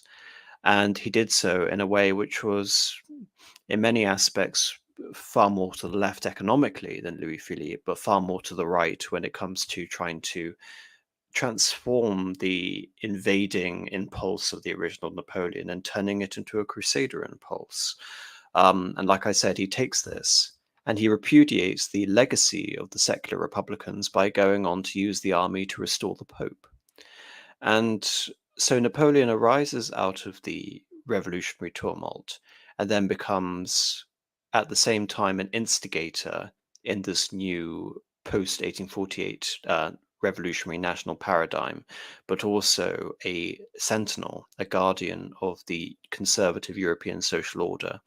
And he does so by appealing to the conservative sentiments of the lowest of the low, in contradistinction to much of the impetus of the 1840 revolutions, which were fundamentally revolts of the students, revolts of the urban working classes, revolts of lawyers and other officials who felt that they had been ostracized by Guizot's regime, even though Louis-Philippe and Guizot, to my mind, represent perhaps the closest synergy between Great Britain and France. And indeed, if you look at Louis-Philippe and his whole manner of government, with the one exception, which is that France still had governments dependent on the monarchy, France seemed to try and attempt to style everything it did on Britain, effectively under its shadow, whereas Napoleon III tried in some essences to break away from it. So the French situation, as with everything regarding 1848, rather than representing a bottomless volcano, is actually more nuanced and interesting than that. Oh no, well, thank you for your points there. No, certainly, the idea of Lamartine representing conservative forces is certainly apt, because I've got this image here of him as during the revolution there was some of the left who wanted to adopt this new radical red flag, and he was sort of said, no, I'm going to keep the tricolour because this is what we've won our fame and glory under. So in some way it was a case of, reject modernity, embrace tradition, though in 1848. So right, so just going to get back. So obviously after France in February, then in March in Germany you've got the what's called the March Revolution, and there is a huge wave of different uprisings. So you begin with on the 1st of March there's one in Baden. There's then 2 days later in Bavaria you've got a revolution, and this actually leads to the abdication of Ludwig I on the 20th of March. There's a revolution in Vienna on the 13th, which, as you mentioned, leads to the resignation of Metternich. Then there's one in Berlin on the 18th of March. And in terms of these are all crushed at various points sporadically. So Baden is crushed by June. The one in Vienna is defeated by October. Berlin is completely countered by May of the following year. And also at this time, there actually was a revolt in Prussian Poland on the 20th of March, but this is also suppressed by May. There's a Palatine uprising in May 1849, but that's suppressed a month later. And indeed, in Dresden in Saxony, there's one in May 1849, but then that's suppressed within under a week. So from what you said, it does seem to be that a lot of these revolutions are, their longevity isn't much, as they're crushed rather quickly in a lot of cases. But the most significant event is obviously in 18th of May, when there is a National Assembly that meets in Frankfurt in a St. Paul's Church. And it's where 586 members have been elected across Germany. There's even a nickname, it's called the Professors' Parliament, because there is a massive over-index of those who are either sort of university educated or like educators themselves. So there's a lot of, you could say, intellectual idealism rather than any sort of practical experienced politicians, which may be why it's possibly doomed from the start. But they appoint Archduke John of Austria, who, if I remember, I think he was a uncle of Emperor Ferdinand, as the temporary head of state. And the three main issues that they discuss in this parliament is whether Germany is to be either a Grossdeutschland, or Greater Germany, including the Austria's German lands of Austria proper and Bohemia, or a Kleindeutschland, or Lesser Germany, which is under Prussian leadership and excludes Austria. Other issues are, is this Germany going to be a republic or a monarchy? And also, how autonomous are the states going to be within this new Germany? Is it going to be quite a federal, decentralized, or is it going to be a centralized country? Ultimately, after this is debated over the months, they finally agree on the 28th of March 1849 on a constitution whereby Germany would be this sort of constitutional monarchy, and they offer the crown to Frederick William IV of Prussia. It passes with 290 votes in favour and 248 abstentions.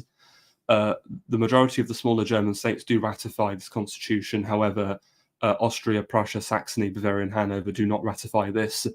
And on the 2nd of April, a delegation from the Parliament visits Frederick William IV and formally offers him the crown.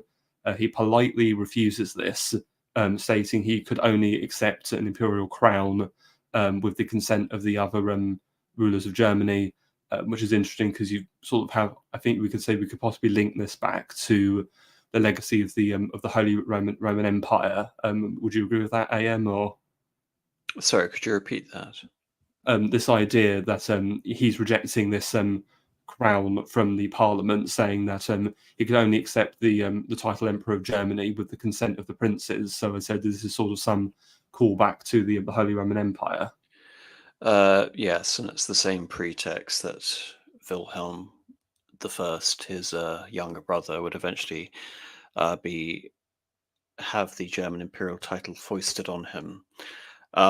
The reason being, of course, there is an allusion, as you said, to the electors of the old Holy Roman Empire. And if you're wanting a precedent for German unification, one only has the Holy Roman Empire of the German nation. As for the whole idea of not taking a crown from the gutter, obviously there is the idea that once he accepts the crown, he is beholden to the revolutionary faction. And as we saw in the case of Louis XVI, who basically exchanged his royal crown of France for the crown of the gutter, that was the King of the French, he was executed only a couple of years after. So in terms of the defense of right, you can say that Frederick Wilhelm IV was the most ardent defender of Metternich's legacy in this sense, but altogether, had the princes offered him the throne in this instance, I doubt it. There was no possibility. There was a brief rejigging of the German Confederation in the few years following it, with the aim to eliminate Austria from the recreation of the German Confederation, Austria, of course, being its hereditary president.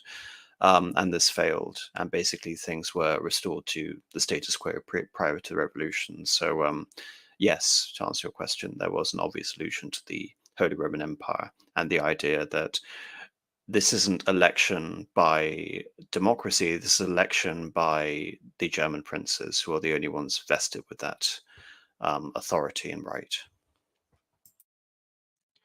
Thank you. And yeah, so as you say, though he politely rejects it for that reason, in private letter, he does say, "I will not accept a crown from the gutter, one that is disgraced by the stinker revolution, defiled with dirt and mud." And of course, something I forgot to mention is that in the Austrian German territories, there was also an uprising in Prague in June of 1848, but that's crushed in a few days. And another event is there is actually a conflict with Denmark called the First Schleswig War, because obviously with Denmark, so the King of Denmark rules Denmark proper, but there are two duchies which are in personal union with Denmark. These are the duchies of Schleswig and the Duchy of Holstein and Saxe-Lauenburg.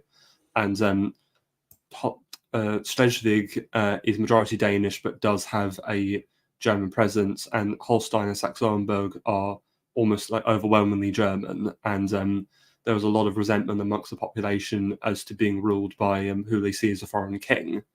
And obviously the German Confederation are agitating for these duchies to be absorbed into a new Germany.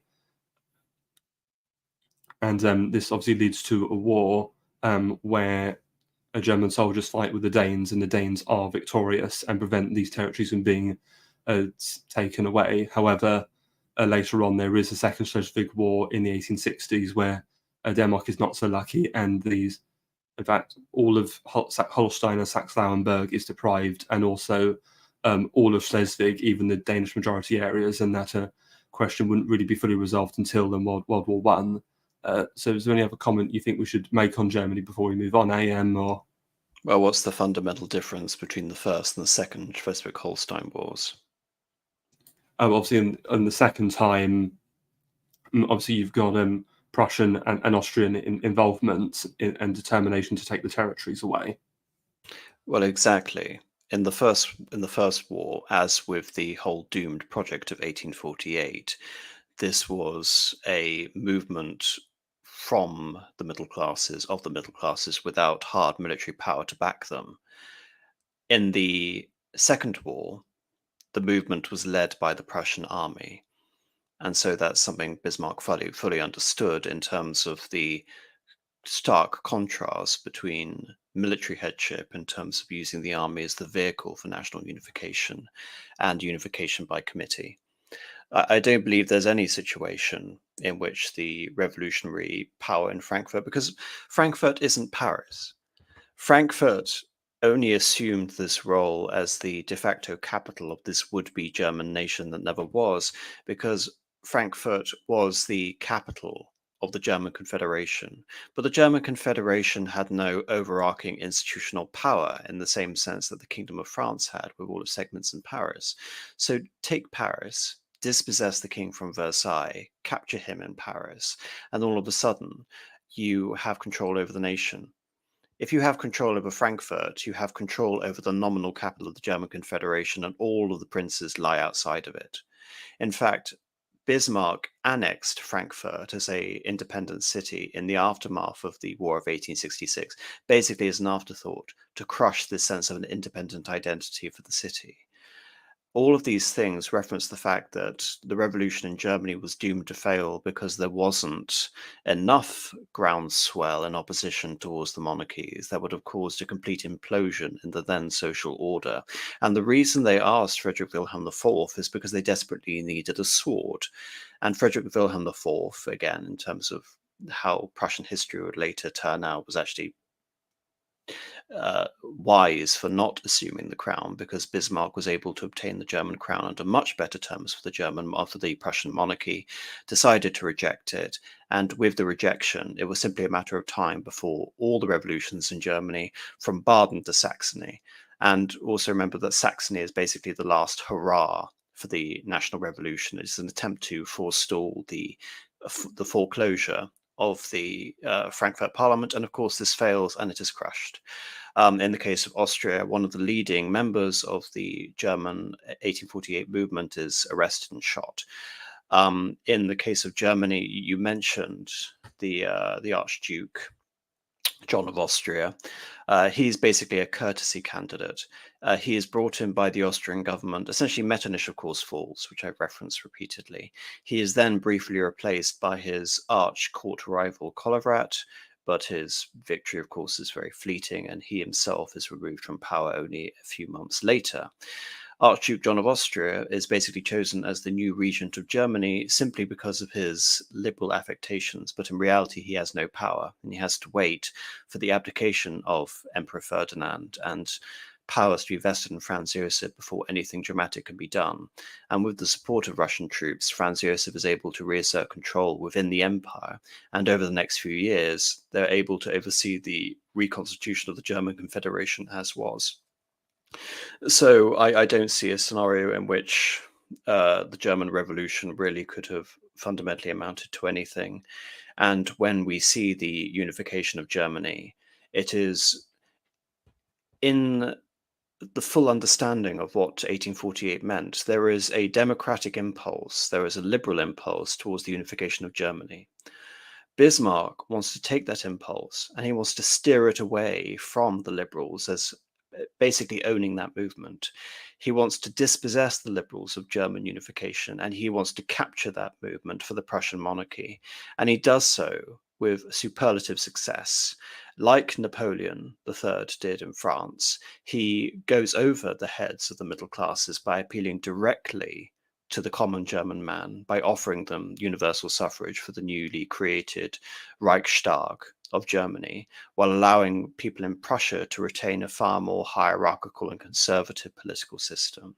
And so, as we see with Napoleon, as we see with Cavour in Italy, there are many figures who ultimately were more perspicacious than Metternich, who were able to learn the correct lessons from 1848 and to take the driving forces of those revolutions and turn it towards more conservative elements within society and allow it to form the bedrock of a restoration of monarchical power, which of course it did in Germany. And indeed, monarchical power stayed strong in Germany up until 1916, where you have rule essentially by the army, and then you have the collapse of monarchy entirely in 1918. So again, in terms of repudiating Carlyle's idea, I think it's pretty obvious in Germany that 1848 and 1849 provides a formula for more conservative figures to co-opt these forces rather than be beholden to them and ultimately surrender to them. Thank you. And so just one other point, going back to Carlyle, there was one thing he did say in that last passage, which I kind of am in agreement of, because he thought there was a moment there where he sort of attacks a lot of the youthful idealists, sort of saying that, you know, why we listen to these people, they're inexperienced. And I just want to link this because obviously at the time you've got movements such as Young Germany involving a lot of students. So is it fair to say that Carlyle was right in that sense, that there was a lot of sort of youthful idealfulness which led to all of this? Well, as the successors of Goethe and as encapsulating this general sense of ennui, of frustration and disempowerment, to be honest, it's not just democracy, as I've said. This is a nationalist impulse, and that nationalist impulse is most coherent when you look at the First Schleswig-Holstein War. It is not simply a matter of seizing power from a political elite who were enfranchised by the Metternichian order, the rule of the right. And by the right, I don't mean the political right, I mean right to rule, divine right of kings. So their animosity towards the system is as much predicated on the idea that not only must Germany be ruled by the German people, but the German people must be a great people, a große Volk. And this also plays into the idea of the little Germany and the greater Germany. This is all about German greatness and the idea that Germany must never be held essentially over the rakes by France ever again, which was the experience of the Napoleonic Wars. So beyond liberal notions, there is a deep-seated animosity directed towards the princes as holding back the greatness of the German nation, which I think is fairly understandable, and why Bismarck was able to co-opt that movement so successfully and directing it against the national enemy, which was France. Certainly. And at this point, it might be prudent to, as we've been talking about Bismarck, that we go over his famous Blood and Iron speech that he gave in front of the Prussian Parliament, because it sort of has his direct kind of comment on 1848. So I will actually go and read it. It's not particularly very long. So to sort of give people the proper context. So he gives this shortly after he's been appointed Minister President of Prussia by, I'm sorry, was it William I? Though he wasn't William I at that time. I believe he would have been. Would it have been William III AM before he became emperor, or no? He was still William I.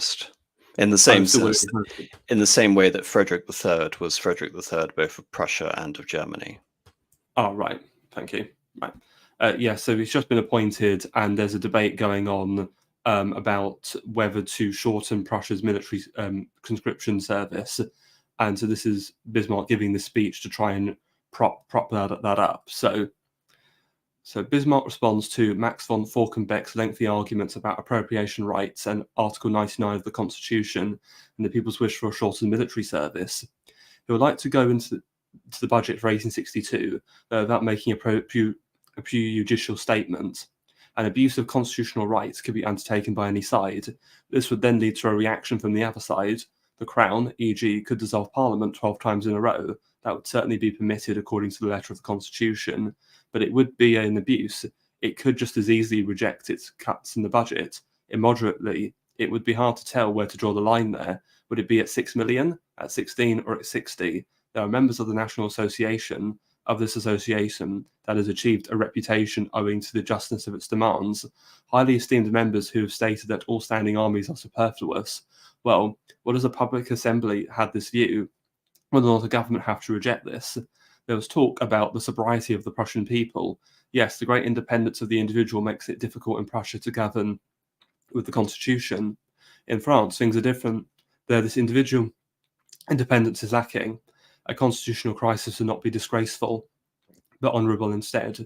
Furthermore, we are perhaps too well educated to support a constitution. We are too critical. The ability to assess government measures and records of the public assembly is too common. In the country, there are a lot of Catalan characters who have a great interest in the upheavals. This may sound paradoxical, but everything proves how hard constitutional life is in Prussia. Furthermore, one is too sensitive about the government's mistakes. As it were enough to say, this and that cabinet minister made mistakes, as if one wasn't adversely affected oneself. Public opinion changes, the press is not. The same as public opinion. One knows how the press is written. Members of Parliament have a higher duty to lead opinion, to stand above it. We are too hot-blooded. We have a preference for putting on armour that is too big for our small body, and now we're actually supposed to utilise it. Germany is not looking to Prussian liberalism, but to its power. Bavaria, Württemberg, Baden may indulge liberalism, and yet no one will assign them Prussia's role. Prussia has to coalesce and concentrate its power for the opportune moment. It has already been missed several times.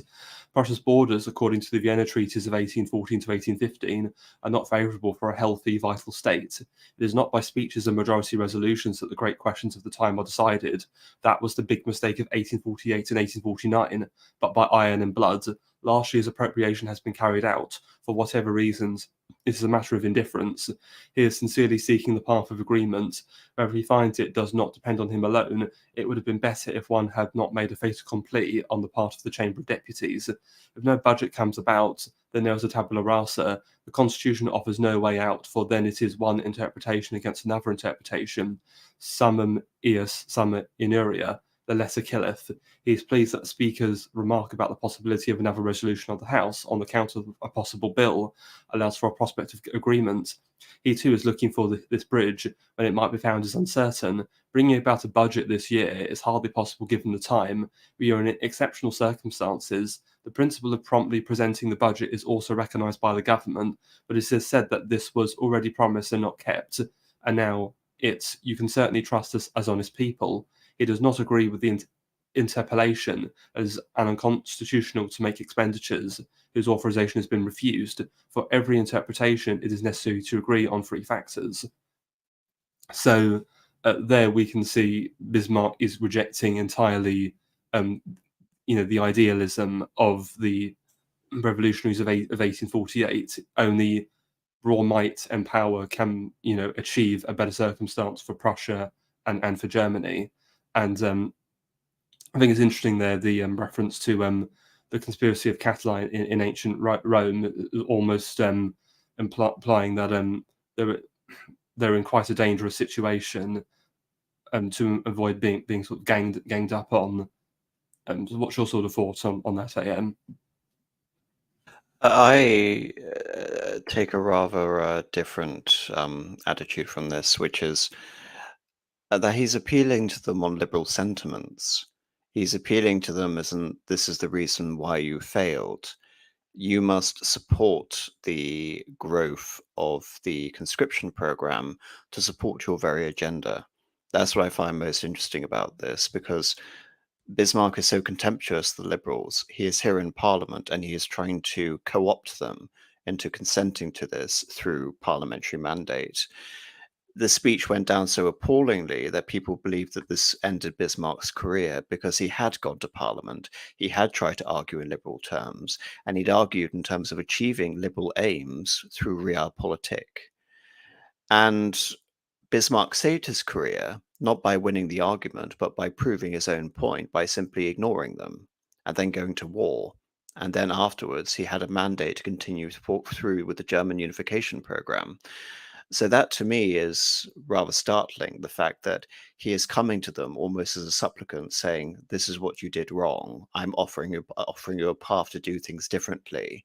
They reject said path, and Bismarck now has the mandate to carry on this process without them, and ultimately to dispossess them of their ownership of that movement. And I find that quite fascinating if you take into account the entire context of that speech.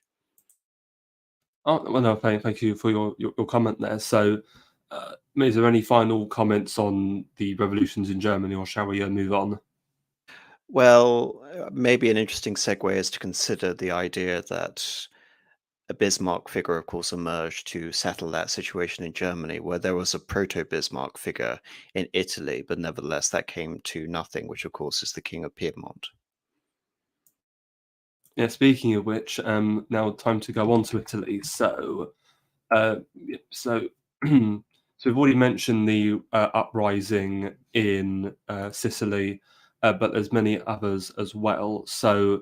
Obviously, the Sicilian Revolution began in January, and it's not fully crushed until May of 1849. Uh, so in February, the 11th February, um, there's actually a spate of constitutions that are granted in this period. So Leopold II grants a constitution to Tuscany. Charles Albert of Sardinia grants the Albertine Statute, which interestingly that would still go on in, I think, a modified form to be the constitution of the United Kingdom of Italy up until 1948. So it would last 100 years, quite literally. And then Pius IX, who we mentioned previously, grants a constitution called the Fundamental Statutes, though both that and the Leopold II's constitution would not last and would be repealed. The real revolutionary action in the north begins in Milan on the 18th of March. There is a period of unrest called the 5 Days of Milan, where these Italian revolutionaries fight against the Austrian troops under Marshal Radetzky. Radetzky is then driven out on the 22nd of March, and from there we have the First War of Italian Unification. Venice revolts and declares a Republic of San Marco the day after, on the 23rd of March 1848, and the same day the aforementioned Charles Albert of Sardinia Piedmont declares war in order to try and take part. And that's actually something I want to ask you, AM, because though obviously we've talked about this idea of these sort of grand coalition of all of these various revolutions trying to achieve a united Italy, I'm actually wondering if Charles Albert was perhaps being a bit more cynical and perhaps trying to take advantage of a beleaguered Austria to expand his own kingdom. What's your thought? Well, Savoy had become a prominent, and ultimately Kingdom of Sardinia had become a prominent power in the beginning of the 18th century and always had designs on Milan in particular. Nevertheless, thanks to their partnership against Napoleon, the French had invaded Piedmont, Sardinia. They had conquered it and annexed it to France. And this history of antipathy towards the Piedmontese and the French, and the fact that the Austrians essentially won for the Piedmontese all of their pre-war territory, including French areas and Savoy, meant that they were natural allies. And the older House of Savoy were actually very conservative along these lines in terms of propping up Austrian rule. Indeed, Austria directly controlled the kingdom of Lombardy, Venetia, in addition to many other Italianate territories within Austria itself that weren't considered part of the geography of Italy. Then you have the Habsburgs in Tuscany, and you have Mary Louise in Lucca, and the princes in Modena and Parma. And with the exception of the Pope, Pius IX, who seemed to be taking an ambivalent attitude to Austria from 1846 to 1848, Piedmont looked as if it was a strong ally of Austria. Then all of a sudden, the main line of Savoyard kings dies, and Charles Albert, from a junior line of the Savoyard dynasty, comes to the fore. And therefore, there isn't this sort of great historical alliance between this new line of the House of Savoy and the House of Austria.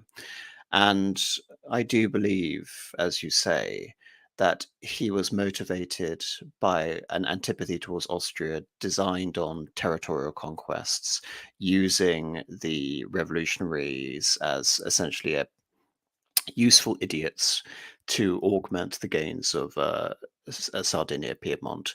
In the same way, it's interesting to consider what would have happened for Italian unification had it not been for Garibaldi's expedition to Sicily during 1860. Because had that not happened, and had the French been there to prevent Sardinian and Piedmontese invasion of the Papal States, it is likely that the would-be Kingdom of Italy would have just controlled the north and the west. They wouldn't have even been able to annex Venetia. So in those situations, you can say, especially Cavour's policy, because Cavour wouldn't see this policy to fruition, very much sees this as Italian nationalism used to supplant what a role that had been conferred on to the Pope, this idea of Neo-Guelphism, that Pius IX would be the leader of this national revolution, this liberal revolution in Italy. And instead, there had to be a figurehead because, as we saw in Germany, when a figurehead was found wanting, the revolution came to nothing. In Italy, they found that figurehead. The problem is that figurehead was ultimately a small prince, nothing representing the hegemonic power of Prussia, say, for example, in northern Germany.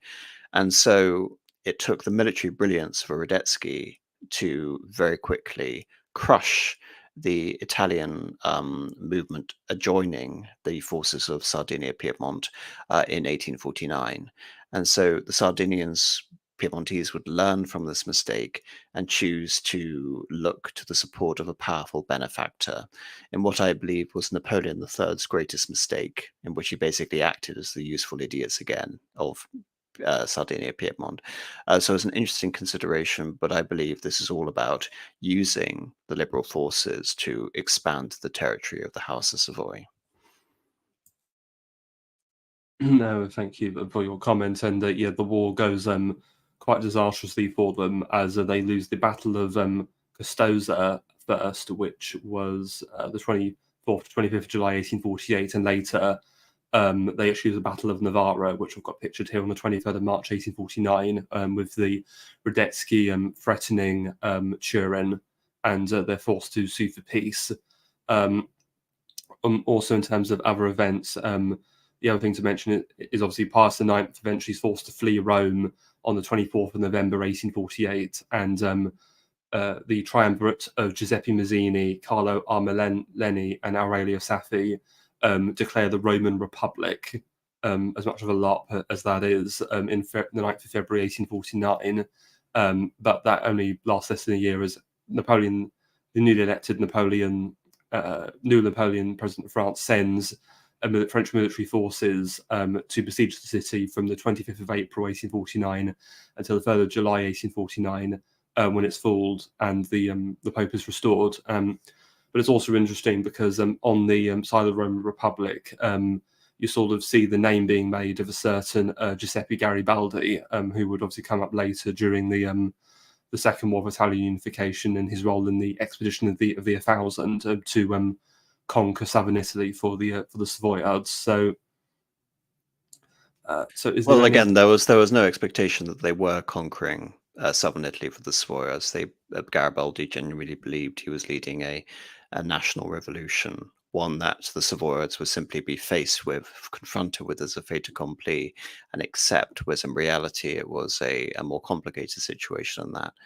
It's actually quite interesting to consider that after the Battle of Navarra, you can see on this image here, King Charles Albert actually abdicates on that same day.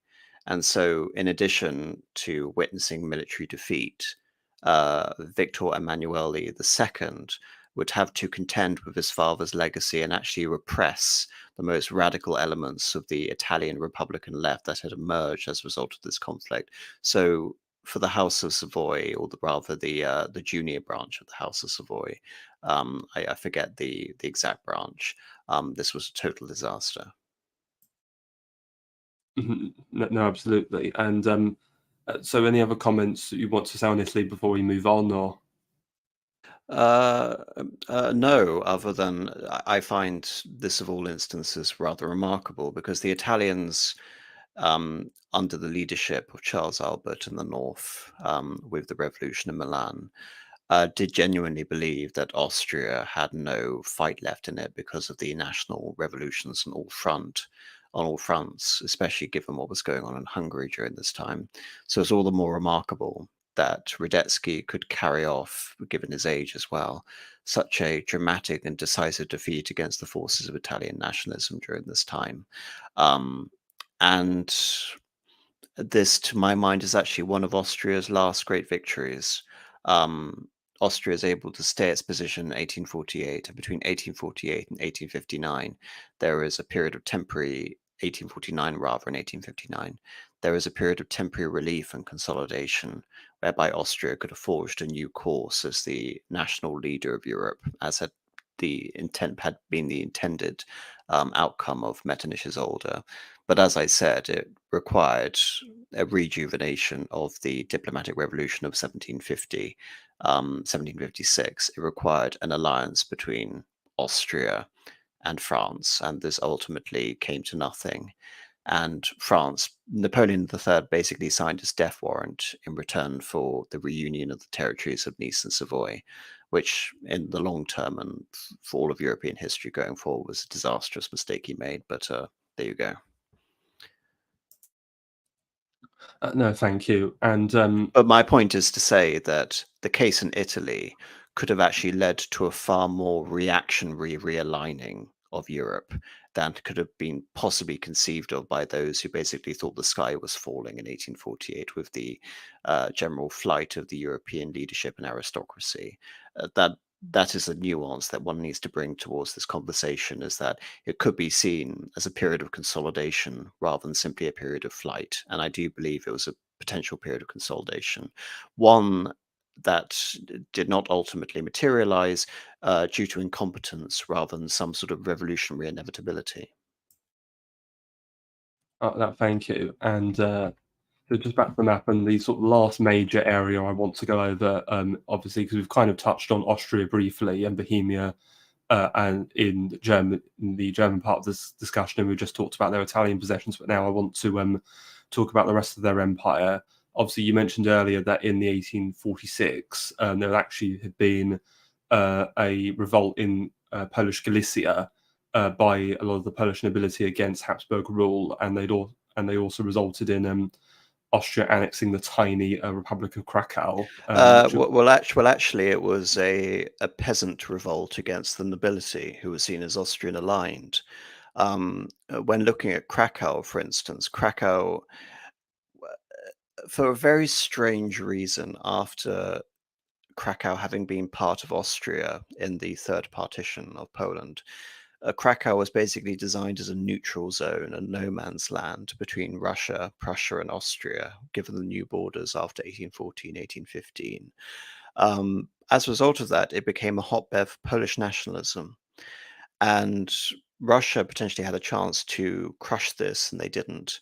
And so Austria instead took the initiative and used the revolt in Galicia as a final justification to crack down on Krakow nationalism.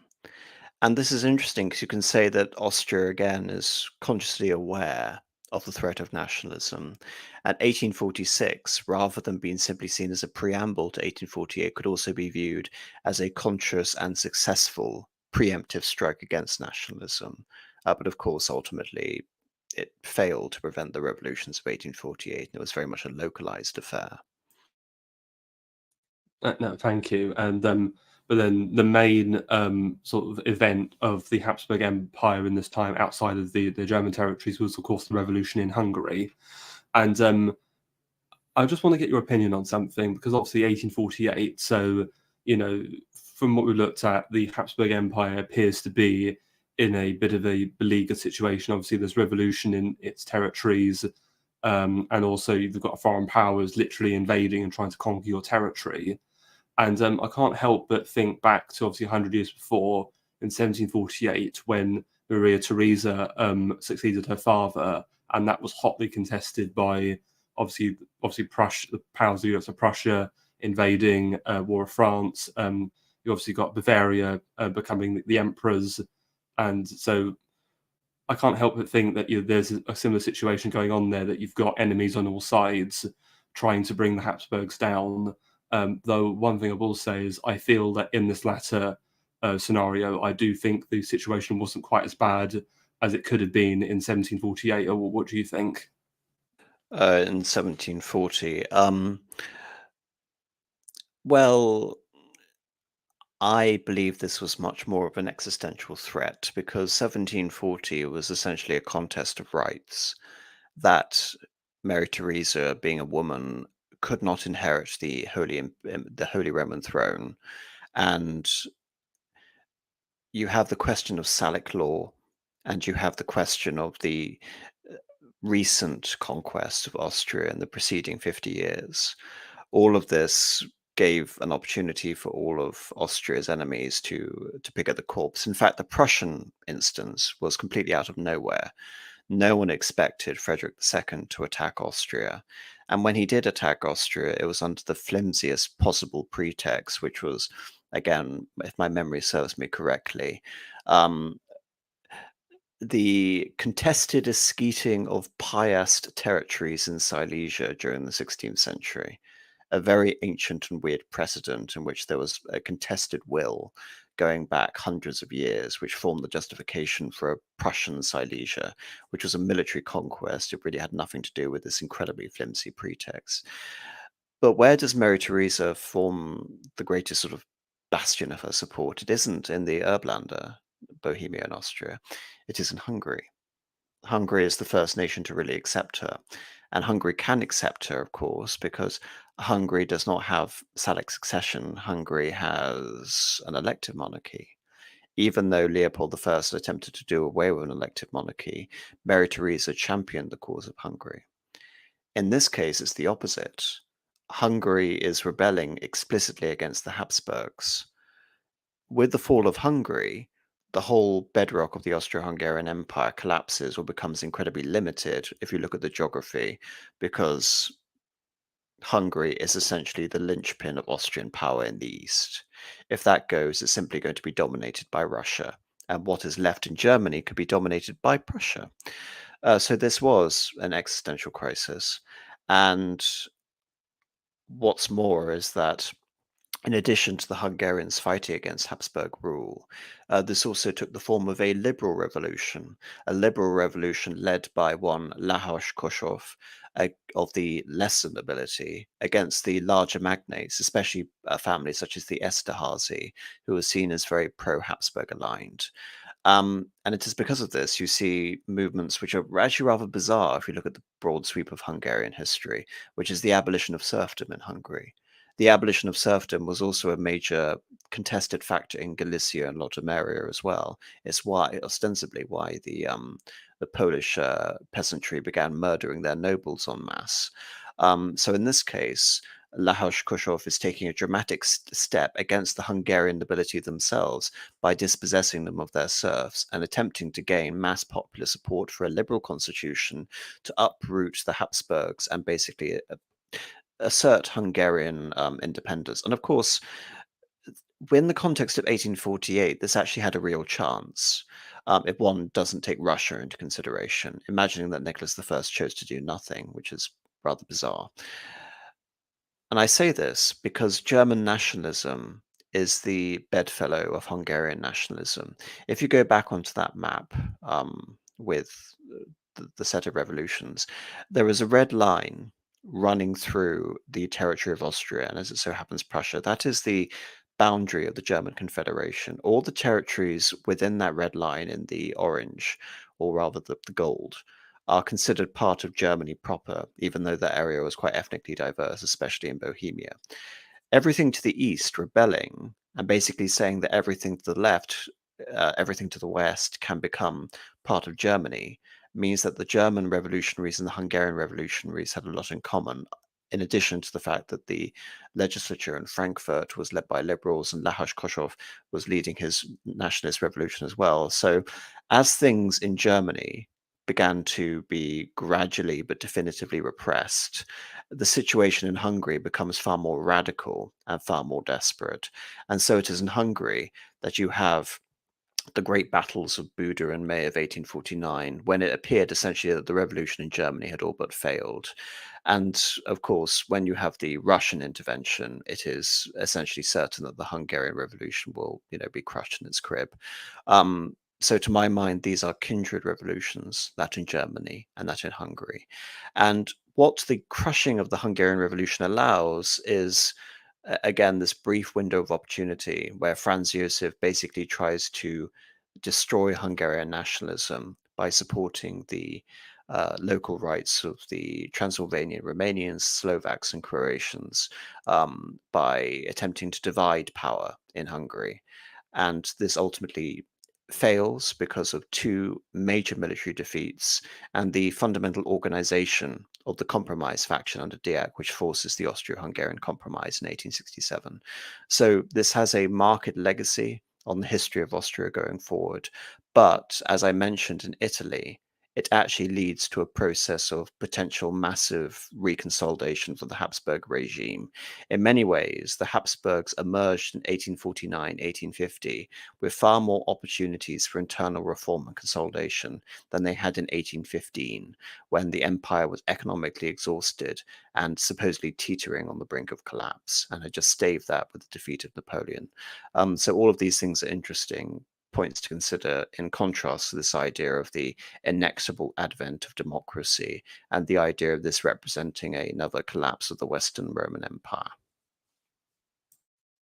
No, but thank you for all of that, AM. And so just going back to sort of Hungary, because obviously with that whole revolution, I think there's sort of two phases. There's like an early phase where I think there's more like a lot of reform going on before there's like an actual armed revolution, because initially on the 15th of March, these Hungarian liberal reformers take advantage of revolution in Vienna to pressure the government into passing what are called the April laws, which effectively turned Hungary into a parliamentary democracy. And as you see here, this is the opening of this new parliament, because there had always been a Hungarian parliament, but it was largely dominated by the nobility and not.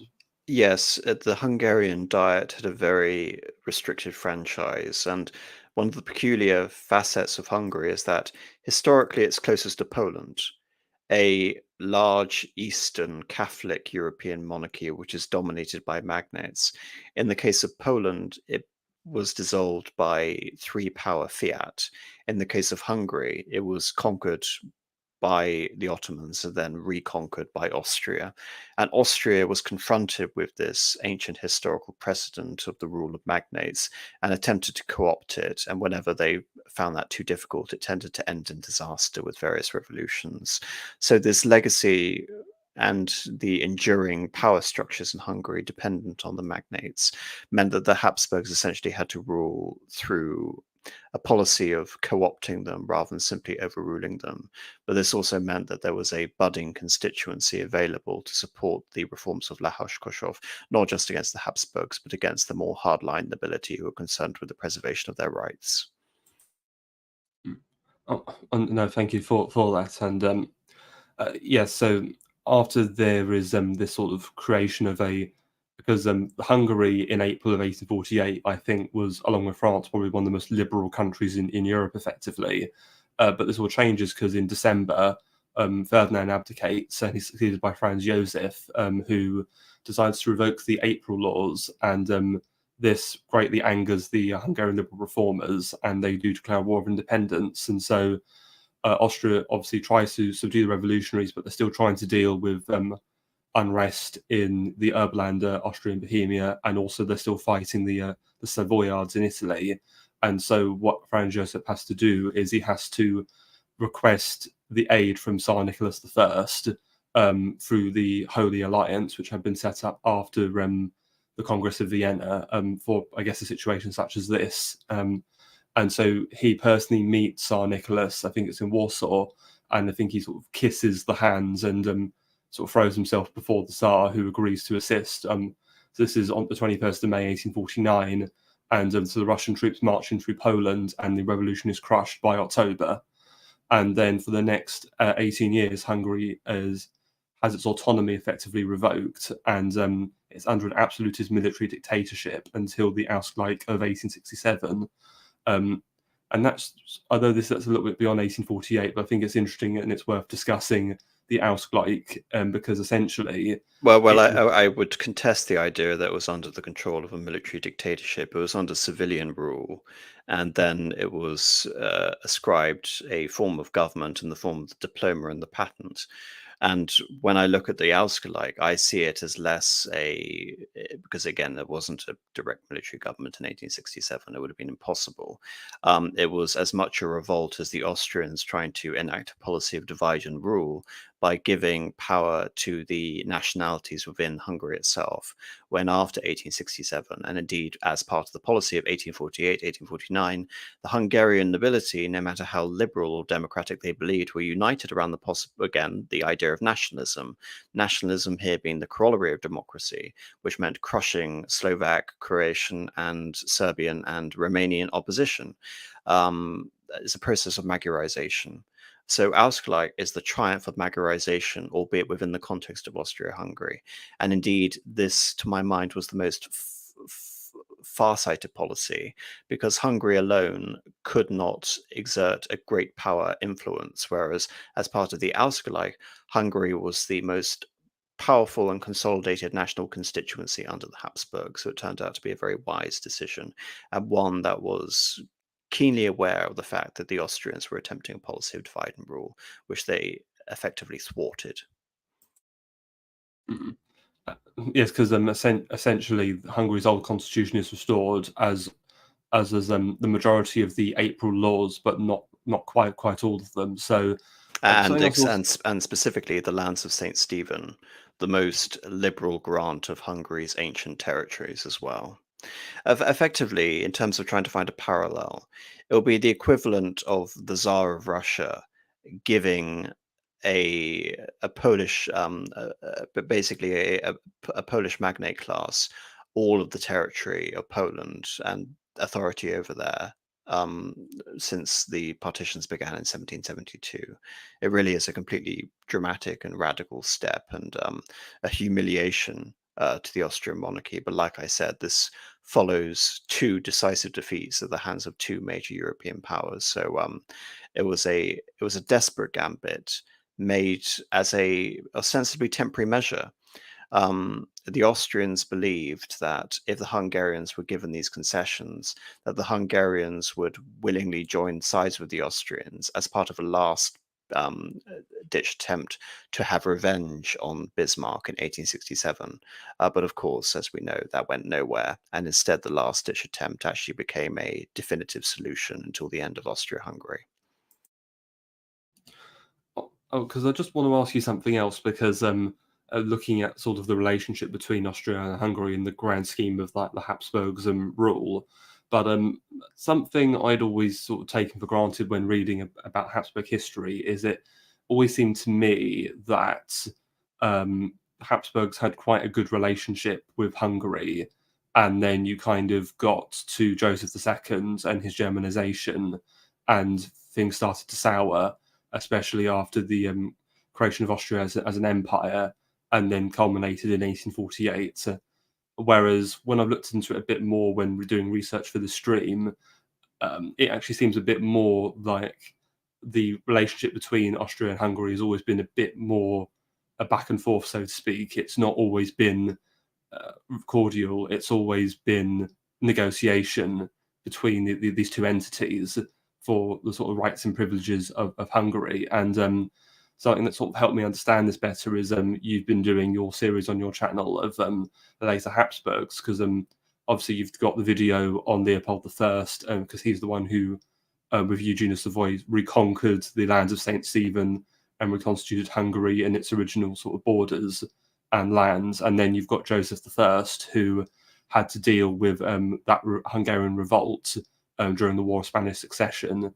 And so Hungary, though it's a subject sort of crown of the Habsburgs, along with Bohemia, Croatia, and Austria, it seems to be like the most privileged crown, in the sense of it has all these rights and provisions. Like as you said, it's an elective monarchy, and I was even reading that as the king of Hungary or ruler of Hungary, you can't exercise any royal prerogatives or power over it until you're actually crowned with the crown of St. Stephen. So, what's your take on all of that? Well, yes, the coronation, the fundamental aspect of medieval kingship is the coronation oath, that by which you're conferring the rights, privileges, and liberties of your subject. If you do not have the coronation, if you do not equate the oath, then you are not technically king of Hungary as far as the Hungarians are concerned. That is why Joseph II was never actually considered king of Hungary by some Hungarian nationalists, because he refused to be beholden to those rights in his zeal to attempt to reform and quote unquote modernize the empire. In terms of trying to find another Habsburg analogy, I would say that the relationship between Hungary and the Erbländer, that being, core Austria, was similar to that of Castile and Aragon in Spain before the reforms of King Philip V, because Aragon enjoyed very extensive rights, the Crown of Aragon, lower taxes, ancient privileges, to the point that the entire sort of military machine of the Spanish Empire was very much dependent on Castile. And any attempt to sort of walk back and rule Aragon like a possession was almost impossible from the face of it. But of course, the Austrians had to rely on Hungary for its manpower and its strategic location far more ultimately than the Spanish Habsburgs had to do with Aragon. And so the Hungarians were placed in this odd situation where they considered the relationship, if Austria was to have defeated the Turks, the Hungarians, if they were going to view them as liberators and not as conquerors, the relationship had to be that of a personal union. And right from the outset, Leopold I wanted to make it a hereditary possession. And to some extent, he achieved. And that is also what Charles VI attempted to do with his pragmatic sanction. He wanted to integrate Hungary into the other possessions of Austria as a hereditary fiefdom of the Habsburgs into perpetuity. This is also what Joseph II tried to do, and this is also what Franz Josef tried to do. And in each instance, the Hungarians have pushed on this and pushed against this with the idea that Hungary is simply in personal union. It is a Habsburg possession by consent of the Hungarian nobility and not simply a subject to divine right. And that principle ultimately won out and endured until the Hungarians decided to unilaterally cancel the compromise in October of 1918. So yes, that is a correct assumption regarding the fact that the Habsburgs were always contested in those lands. No, thank you. And so, is there any other sort of final points you want to say on Hungary before we move on, or? No, I think all this is to say is that I would disagree with the idea that there was a desperate gambit from the Austrians to woo the Russians into the conflict. Nicholas I had ideological and geopolitical reasons to intervene before Franz Josef asked him. And I don't really need to get into those, but this comes to the great betrayal in the Crimean War only a few years later, but that's a subject for another time. Because Franz Josef, Ferdinand didn't abdicate of his own volition. Ferdinand had no idea what he was going on. He was mentally incompetent. Archduke John was basically the de facto head of the government, but of course he was ultimately weak. And the Austrians had tried placation. And towards the end of 1848, faced with the real prospect of the dissolution of the empire, they decided to fight. And so, bypassing the Austrian succession, Franz Josef, a vital, intelligent 18-year-old, was brought in to fight to preserve the Austrian Empire. And such was the understanding that he would essentially have to rely on the support of the European princes on the last vestiges of the Metternichian order. With the commitment of the Russians to fight in Hungary, he was able to decisively defeat the Italian revolutionaries in Italy. By August of 1849, the Hungarian revolutionaries had been put down, but thus and this was a result of the basically a plan by Schwarzenberg and the Archduchess Sophie, who was now essentially the Empress Mother. And it worked. And it looked as if for 10 years that Austria was going to come out of this stronger than ever before. But of course, history ultimately didn't turn out that way. But that's all I really have to say on this. Well, thank you. And well, we've gone through all the main areas I wanted to go over, but I think it might be worth just doing some final comments on some other places in Europe. So, obviously, Britain at this time largely didn't have that much revolutionary activity, though the Chartist movement was sort of around at the time in the 1840s, agitating for the expansion of the franchise to include the working classes. In fact, in April 1848, there was quite a large rally in London of the Chartists, which was one of the largest demonstrations that they'd done up until that point. But there was also a rebellion in Ireland, which was crushed and defeated as well. In Spain, I know you mentioned the Carlist Wars. Well, 1848 was right in the midst of the Second Carlist War, which is, we're talking about nationalism. Well, the Second Carlist War is kind of viewed in some ways as a kind of a local revolt of the Catalonians against the central government in Madrid, because most of the fighting was in that region. Other areas as well, is there were some uprisings in the Danubian principalities of Wallachia and Moldova, which will eventually form the Principality of Romania. And also something that's quite interesting is that in the Netherlands, the king there, I think it's William II. I might be wrong, but he essentially, like on a turn, just decides to implement a liberal constitution, despite no major revolutionary activity or violence or riots in the country. So I have to wonder whether he just sort of looks at the rest of Europe and kind of like lost his nerve there, possibly. Do you have any thoughts on that, or? I don't know enough about Dutch history to really provide comments on this. I mean, there are some particularly interesting facets when it comes to the local rulers, like in Bavaria.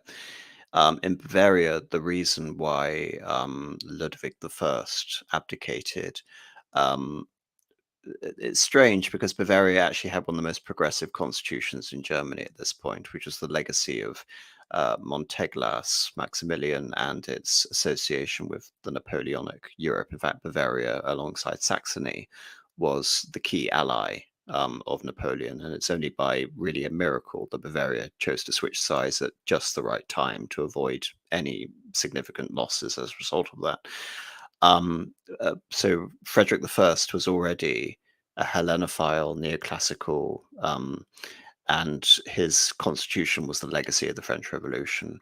And when he chose to abdicate, it was a culmination of the anxieties of 1848, but also the fact that he had been scandalized by his Irish mistress, Lola Montez. So as for the specifics, I won't be able to tell you. I can only point to other examples. I mean, I don't know what the situation was in Hanover. For example, Ernst Augustus had become King of Hanover and led to the split between Britain due to the Salic Law and Queen Victoria, of course, not being able to inherit Hanover and things like that. And Hanover also adopted a far more liberal constitution during this period. There were liberals like the King of Saxony who came out ostensibly pro-reform and then ultimately cracked down on the revolution as well. As I mentioned already, there were weird instances like the Sonderbund, the Catholic parochial rising in Switzerland, and the Swiss deal with this situation by essentially committing to the revolution of the cantons, creating the most decentralized government in Europe. So the revolution consolidated some governments, upended others. In Prussia, say, for example, the Prussians had to consent to a constitution. But as we saw with Bismarck, it was a constitution that could be upended and augmented to hard monarchical power, which the German constitution really was until the end. So, yeah.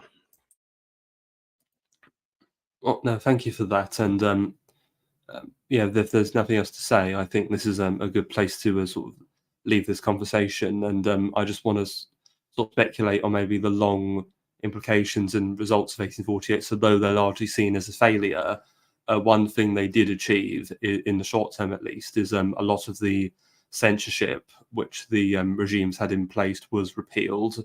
And also, as you mentioned, though during the French Revolution, serfdom had been abolished in Europe, like in France, it was gone. In Belgium, the Netherlands, it was gone. And it was gone in Britain and Scandinavia.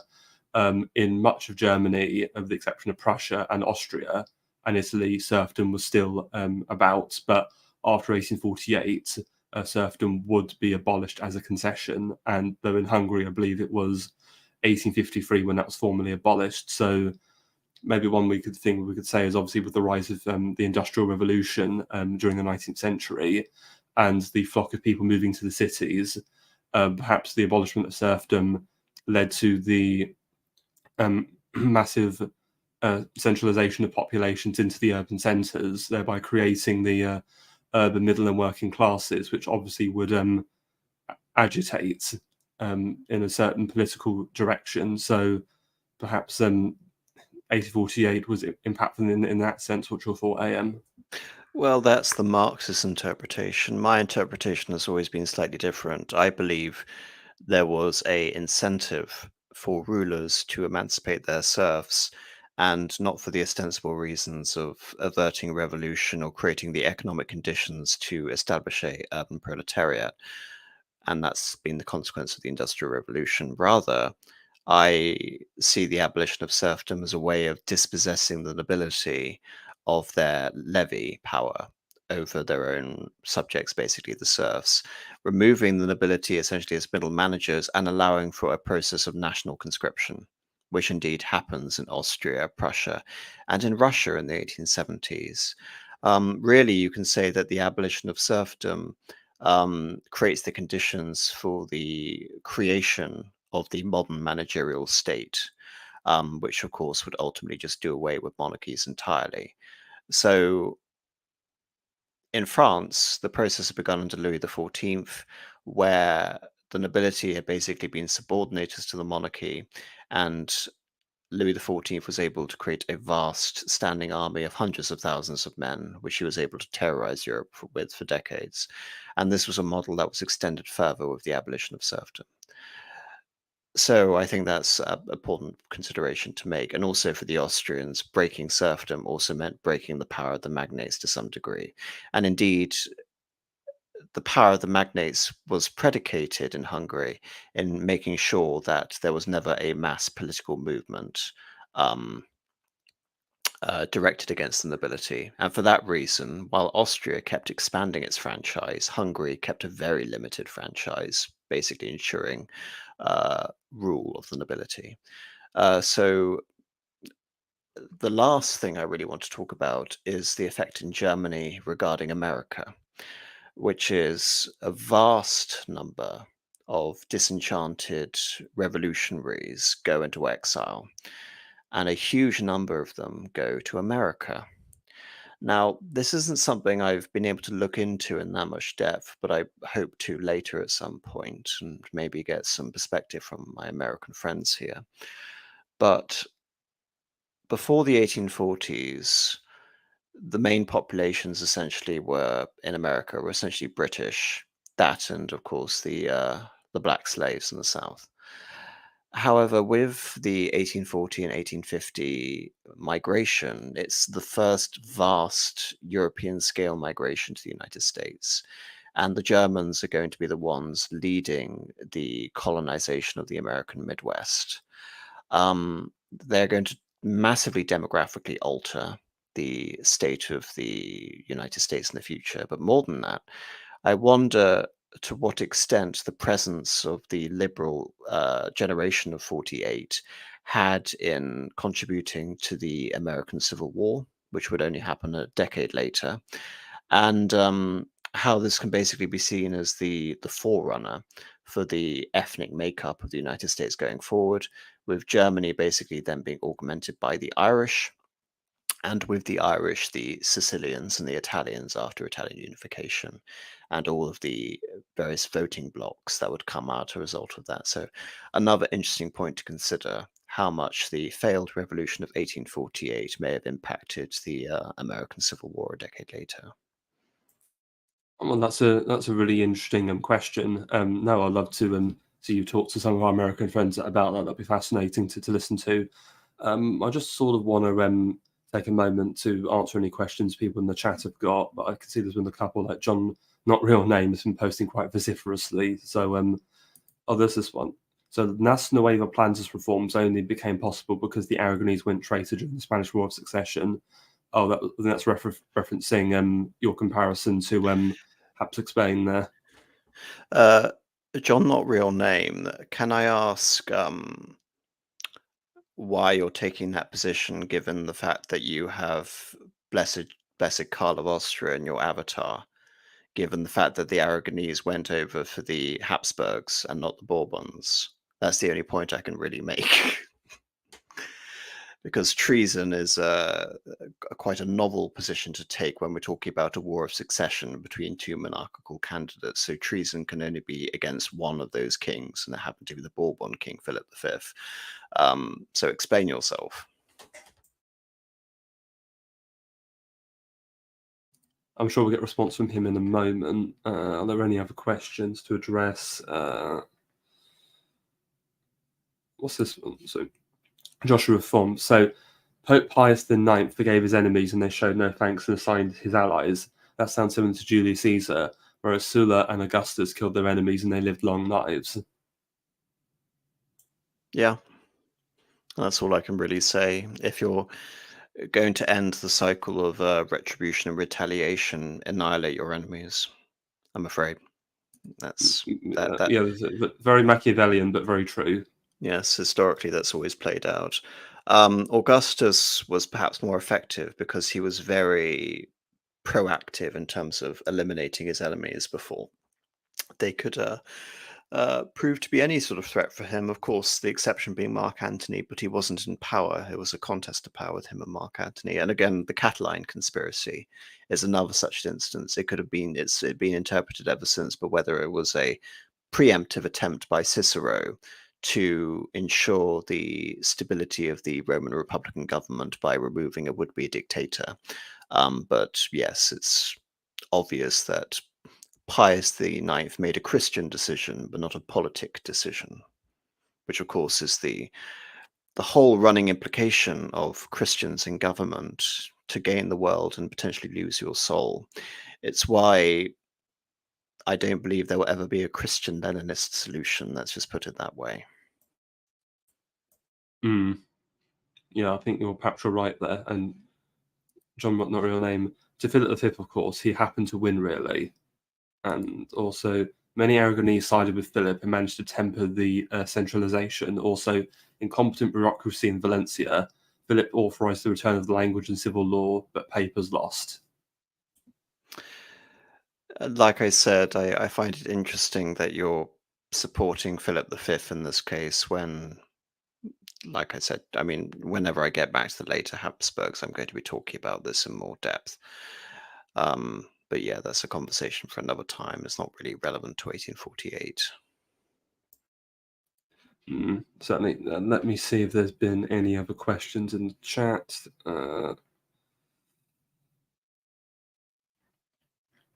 No, there's not really any other questions. So, well, thank you very much for taking part, AM. This has been a very enlightening and enjoyable conversation. I've learned quite a lot from it. And is there anything you would like to share before we get out of here? I mean, other than the pertinent videos on my channel, no, not really. Just if you find my incessant rambling entertaining or interesting for some bizarre reason, you can subscribe to my channel, I guess. That's really all the shilling I can do. Other than thanking you, Hitman, for having me on and for prattling inanely on about this topic. So thank you very much. Oh, no, that's fine. I think it's a very important conversation and a historical event that needed to be discussed and understood properly. So in terms of this channel, join me again next Saturday, the same time, 9 p.m. I'm going to be hosting a very special discussion on Italian futurism. I'm going to be joined once again by Mr. John D, and also for the first time by artist and sculptor Fen de Villiers. So tune into that. It should be excellent. So thank you, everybody, for watching, and good night.